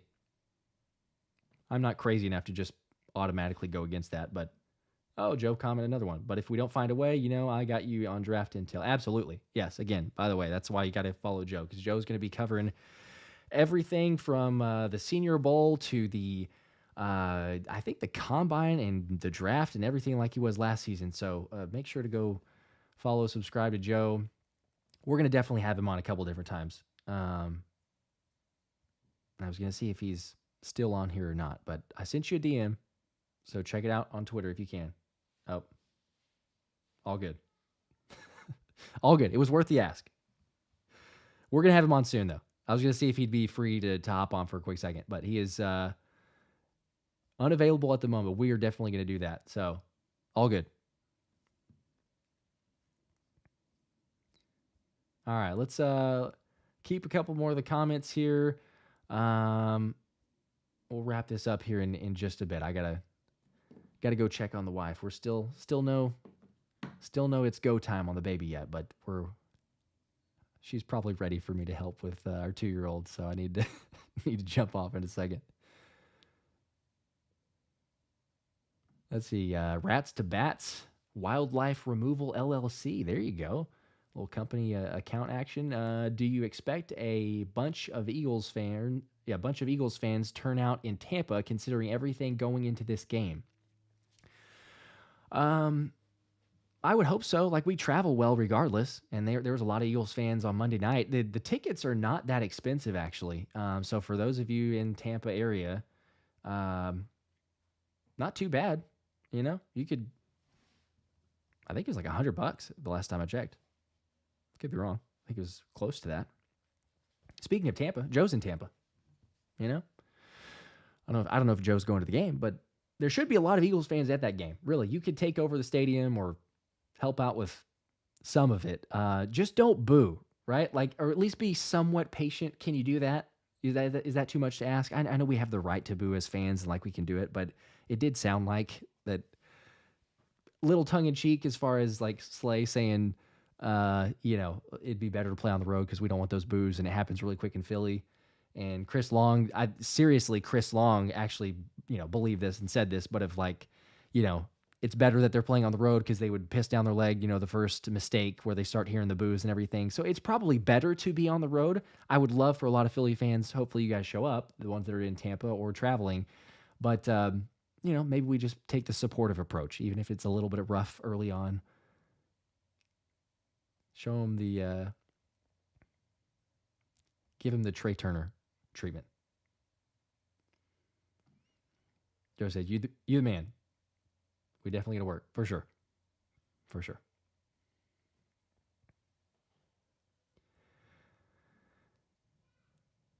There you go, see?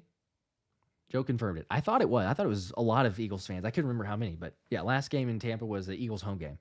So, hopefully.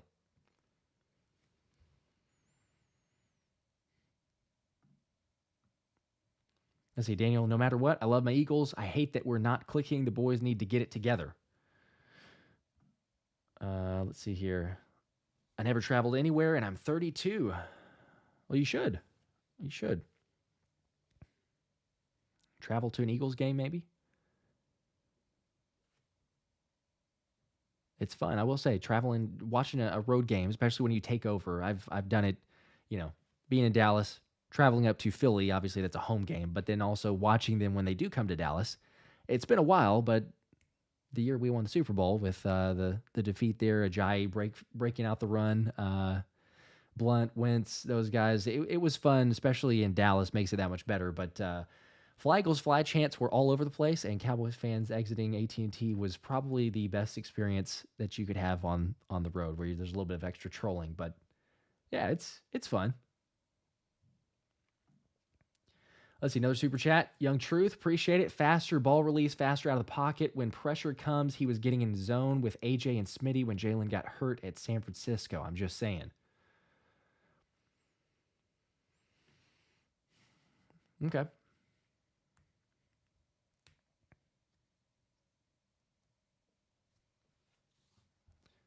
Yeah, I mean, it's hard to say though, right? Like, I'm not saying like Jalen deserves no blame at all, but if you're talking about like comparison on Mariota versus Jalen Hurts, it's a given. Jalen's your guy. He needs to be better about reading the blitz, and there's times you look at the tape that he's completely just not seeing the right option. You got it over the middle, it's wide open. You got it up the side. Like, there's lots of options, and he's just missed it. So he's not seeing the field as well. But there's times that the scheming, the game plan is not as effective. But there's also probably, and again, I don't know this 100%, but if you're scheming for the team, there's things that Mariota does well that Jalen doesn't do well, and vice versa. So if the scheme of the defense is, hey, let's take away the outside of the field, outside the numbers, because Jalen's not going to throw over the middle of the field. I don't know this based on tendencies, but maybe Mariota's a little bit different. Mariota sees the field a little bit differently than Jalen, so his weaknesses are not the same. But if your game plan is to take away some things that Jalen does, then sure, it's maybe a little bit different, so it's easier. But Mariota is not the answer. You have a short, small sample size of doing well. Esteban, what's up? Greetings from Santiago, Tianguistinco. I probably didn't say that right. Tianguistinco, Mexico. Go Birds. Go Birds. Absolutely. One of my best friends is from Mexico. Family's from Mexico. So shout out to Eddie Ibarra if he is watching. But shout out to you, Esteban. Appreciate it. Go Birds. Hopefully getting that win on Monday night. Carla, Fly Eagles Fly. There you go. CS got decent seats for under $250 after fees in the same section I watched the Birds beat them from in week 3. That's not too bad. Again, playoff tickets under $250. I think it's like $1,000 for Cowboys Stadium against the Packers. So, and it's a pretty penny at some places. It's not in Kansas City though. If there's anybody watching in Kansas City, any Birds fans in Kansas City watching, and you just for some crazy, ridiculous reason want to go watch a playoff game, you could do it for $30 if you want to go to see the Chiefs play. Although you might get frostbite because apparently with the conditions there, it is within 15 minutes you can get frostbite, as they say. So that's not sure if that's worth it. Although I did see this tweet from Chase Sr. So shout out to Chase, but. Tickets for Dolphins Chiefs as low as $36. The drive to Arrowhead Stadium from Dallas is 8 hours. Could experience the coldest game in the history of the NFL. It's tempting. I might be in the minority on this, but if my wife was not expecting, I would probably try to lobby to go to that game. It's crazy to say. I love the cold. Especially cold games. I don't know. There's something about just trying to survive the elements with a team. Even I would show up. I would try to tailgate. I would just hang out. Man, we're gonna do this. We're in it together. Scream at the top of my lungs, doing whatever you can to stay warm. That to me is a blast. But it's not gonna be fun. What was the official temperature for that game? It was 0 degrees, but -30 for the wind chill or something like that. Yeah, not great. I don't think Tua and the Dolphins have much of a chance. He's 0-4 in games where the temperature is 45 degrees or under. So if a -30, good luck. I think I'd take Kansas City. Brian says, hey, Josh, who's going to catch the baby? Josh Davis or AJ Brown. I love your show. Well, it better be me, bro. Come on. AJ better stay far away. Far away. Love AJ, but man, he ain't catching the baby. You kidding me? Good gosh.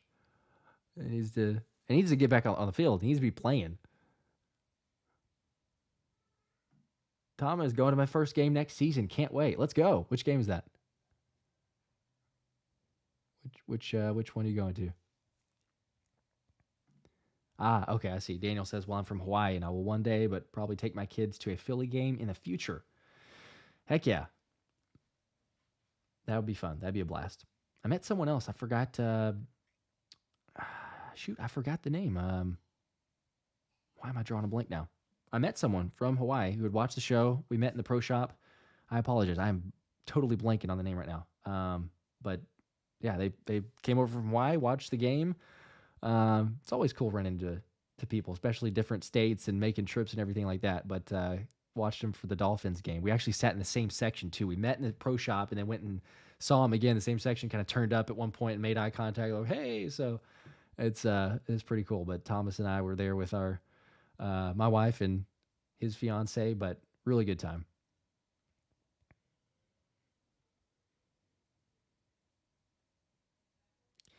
Jordan says, do you get heckled when you wear Eagles gear in public? Absolutely. Yeah. Probably a given. I mean, being in Dallas, but yeah. People love to let you hear it. I do the same, right? I don't know if there's very many people that would be bold enough or brave enough to wear Dallas gear around Philly, but I do the same. So, I just let them. It's easier when we're winning, so like the last several weeks, and then losing the division is tough because you just kind of have to take it. There's not a whole lot that you could say. A lot of times the comeback would be like, "Oh yeah, do you remember the last time you won a Super Bowl?" Because most of like my friends' age are around the time of not remembering that or not being alive at that point. So, but yeah, it's easier whenever that happens.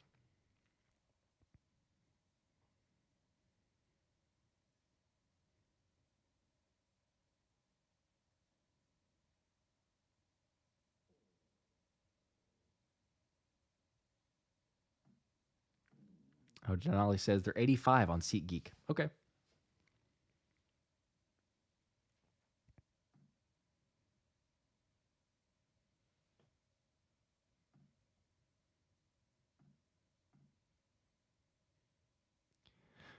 Christine says, "Is it snowing?" I think so. I'm not 100% sure though. I don't know how much of snow we're actually getting there in Kansas City. There is one though that is definitely a lot of snow. That's the Buffalo game. If you guys didn't see that one, Buffalo got a ton of snow. Um, Kind of a funny story too. So they got so much snow, and then they need snow shovelers at Highmark Stadium. So they literally released this report. I guess they just don't have enough like stadium crew, or just trying to get this taken care of super quick. But they're asking literally anyone to show up, and I'm assuming lots of the Bills Mafia are going to be the ones to answer the call. But yeah, it literally says asking anyone age 18 or over to show up if they're interested in shoveling snow inside the stadium to come to Highmark Stadium starting at 10 p.m. tomorrow night and be part of the team, where you get to shovel snow for fun. Actually, well, the rate here it says is $20 per hour. So if you're near the Orchard Park area and you're wanting a little extra cash and you don't mind being out there in the snow, I guess you could you could sign up. There's a link on the Bills homepage there. You just pre-register. You make sure to have ID when you show up. You got to be 18 or older, and there you go. That's kind of funny. I'm not sure I've ever heard of that before, but they're and they have complimentary food and breaks. It says will be provided throughout the shifts in a warm, comfortable area. Look at that. I wonder if they would offer any complimentary tickets to that game. Probably not. That's crazy though.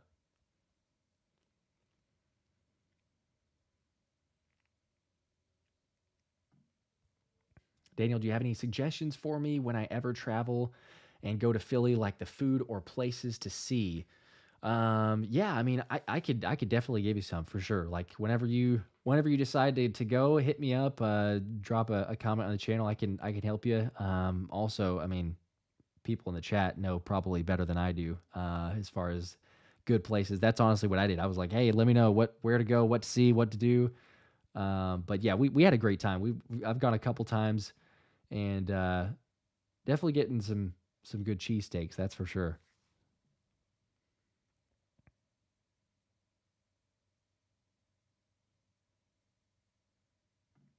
William, what's up? I appreciate it. Congrats on the 40K.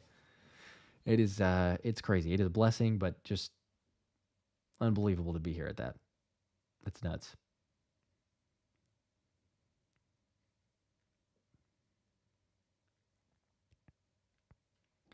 Sage Wisdom, you live in Dallas? Yes, I do. I live in Dallas. That is where I live, behind enemy lines. Jeremy, hello from Japan. Almost noon on Saturday here. Wow, I forget about the time zone difference there. That is a massive one, but awesome. Appreciate you tuning in. Hope you, I guess you're about to maybe get lunch, but appreciate it.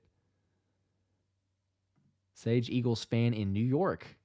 Nice. That is the only other place that I've lived other than Dallas. Lived in New York for a bit. Over in Queensboro Plaza. And Sage is an Eagles fan. So there you go. Midgie says it will not be snowing in Kansas City. Okay, so not snowing, but very, very cold. -30. Bills game may have some snow. It's definitely going to have a lot of shoveling snow that's going on, but I think it's supposed to be 65 miles per hour wind or close to it.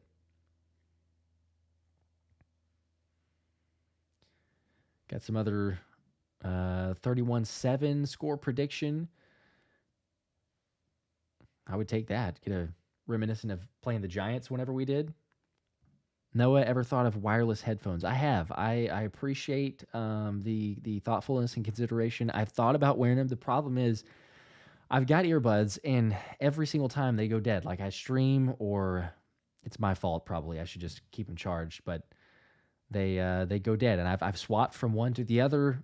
I may need to just like get new ones because they can't hold a charge. Possibly that might be it, but yeah, so far it's I can rely on Old Faithful in the wired headphones, but that's why we do it. John, what's up? Appreciate it. He says, thanks, Josh. Love your content. Big love to your family. That means a lot. I appreciate that. You're making as much content as I can, cover the birds as much as possible. But again, as you guys know, it may be a little bit subdued over the next couple of days. Once we give birth to our second girl, not 100% sure what the posting schedule will be and how many videos and live streams and everything like that. But do as much as we can. And tentatively speaking, we're still going to have the watch party on Monday night. So if you guys want to swing by, hang out, myself and Thomas Mott, we got the play-by-play reactions. The chat gets wild as in every game, so that's the best part probably. But have a really good time and kind of sync up on the game. So with the YouTube delay and all that, we're usually like a play behind, but everyone has a good time, albeit, a lot of losses recently. So like that hasn't been great, but I think everyone still enjoys hanging out. Thomas, I'm moving to New York this fall to attend West Point, so I got to ask Josh, Army or Navy? Well, hey, thank you for your service. That is awesome. Actually, no. So I neither. It was for a job with Fox Sports. I was there for not very long. It was like 4 months, 4 or 5 months. But yeah, lived in Queens. Took the train to Avenue of the Americas and worked in the Fox building. Did that for just a little bit. But yeah, no Army or Navy. Definitely support the Army and Navy. Elaine, score prediction 27-14. There you go. I like that. Get the win. Andre, 25-31. I'm going to assume that's a Birds loss, the score in the front, so don't like that as much. Carla says wireless headphones suck and are annoying sometimes. Weedosaurus Rex, you got a name for her yet? Yes, we do. Charlotte June. That is our second daughter's name. So we've got Georgia Kate and Charlotte June. Could be coming any day now.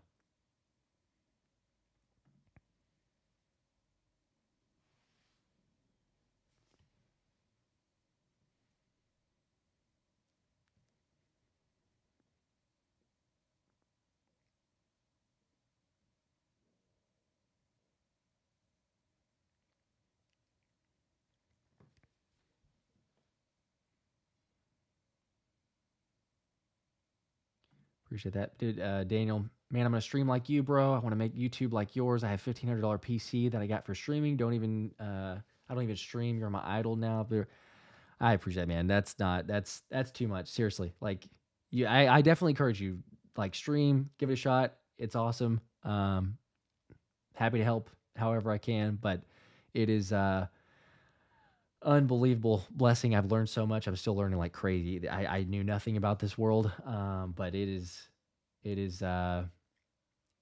so much fun. There's lots of times where, man, it takes more time than it probably should, and I essentially live in the studio here. It feels like, my wife would tell you I live in the studio, but it is a blast too. It is one of the biggest blessings. So yeah, you should do it. Biggest tip really is it's just quality over quantity. That's what I kind of started out with, is quality over quantity. Don't try to get so crazy with, posting all the time. You just want to be consistent with, the type of work you put out. But yeah, go for it, man. You definitely could do it.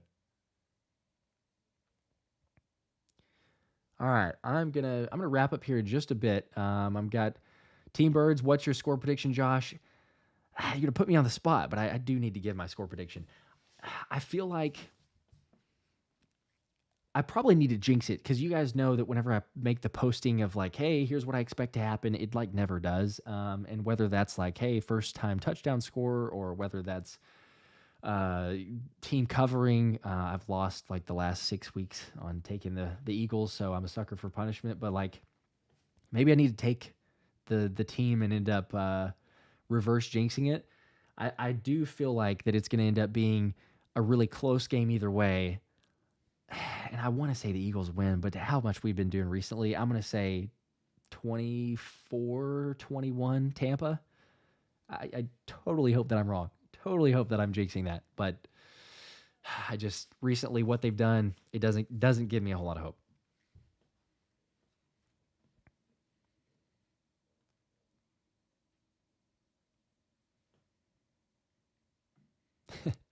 Jeremy, come on out, Charlotte. The world is waiting for you. Your first Eagles shirt is awaiting. It is actually. It is definitely waiting. We got those, and Anthony had sent one. Anthony DeBona had sent one over too. So yeah, we were ready to go. Eagles fan, whether she wants it or not, she is being born into it. So Elaine, congrats to all of you. Really appreciate that. That's awesome.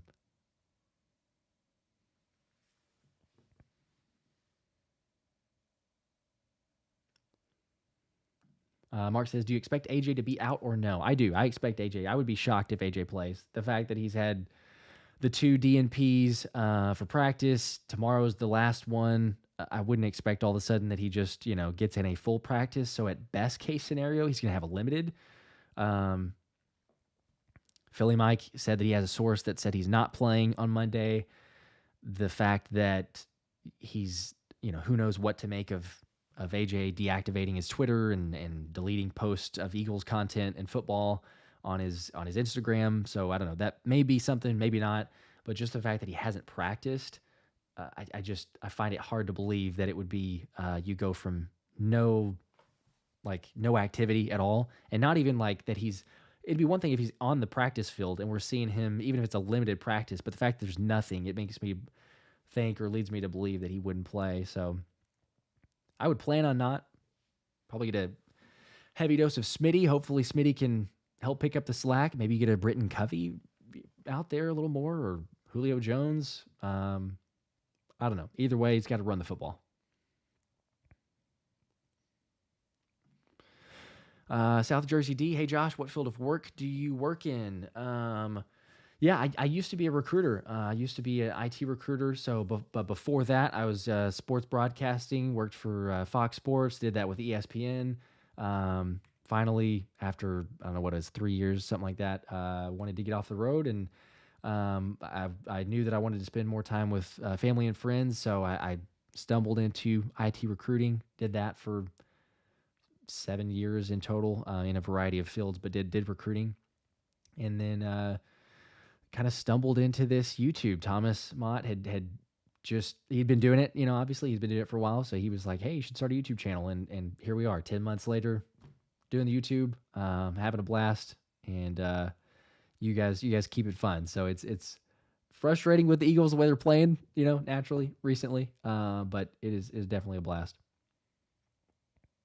Thomas, congrats to you and your family, man. Absolute W of a dad. I appreciate that. That's awesome.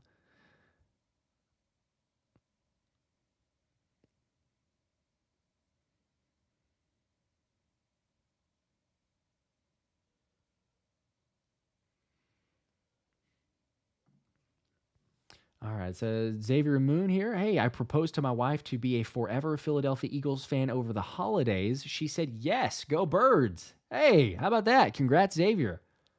Everybody give a shout out to Xavier. That's awesome. Heck yeah. When's the wedding? How soon is that?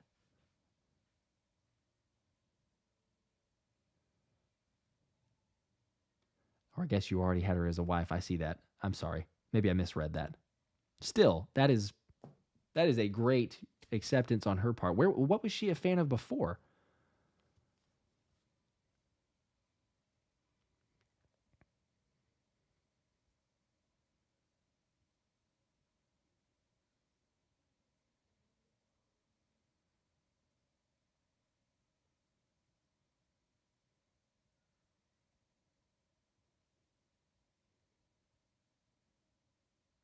I'm curious now. I'm curious to hear this story. I don't know if Xavier's still there, but Courtney Jackson, I like the shirt. Thank you. I've basically just go on Fanatics every once in a while, honestly. Look for like what's the most updated shirt that they have and probably spend too much money on the site. But yeah, that's usually what we go with. Daniel, prediction here, he's going to give his 34-31 Eagles. All right, I like it. Close game, 3-point game, but taking the win. Oh, wow. They ever said Patriots. Are you kidding me?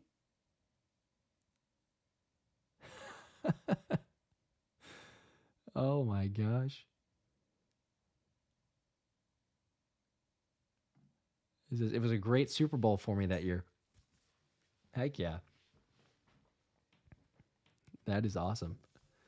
Yeah, that was let's see, I'm trying to think. Yeah, I got married the year that we won the Super Bowl. So there's kind of a connection there also. That was a great Super Bowl married, honeymoon, all that going on. So heck yeah.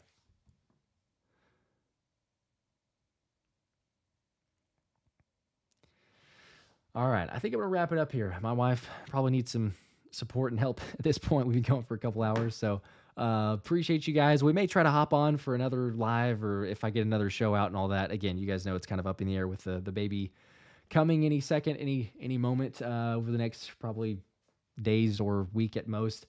But I again appreciate all the support. Crazy to be over 40,000 subs. If you haven't already, hit the like button. Really helps out the channel with the algorithm. But we will be sure to hop on for live if we can, if there's any breaking news or any extra updates on AJ, injury report, all that. But you guys have an awesome Friday night. Have a great weekend, and hopefully we'll see you Monday during the game that is tentatively still planned for the live stream. So as always, you know what it is. Go Birds, and we'll see you later.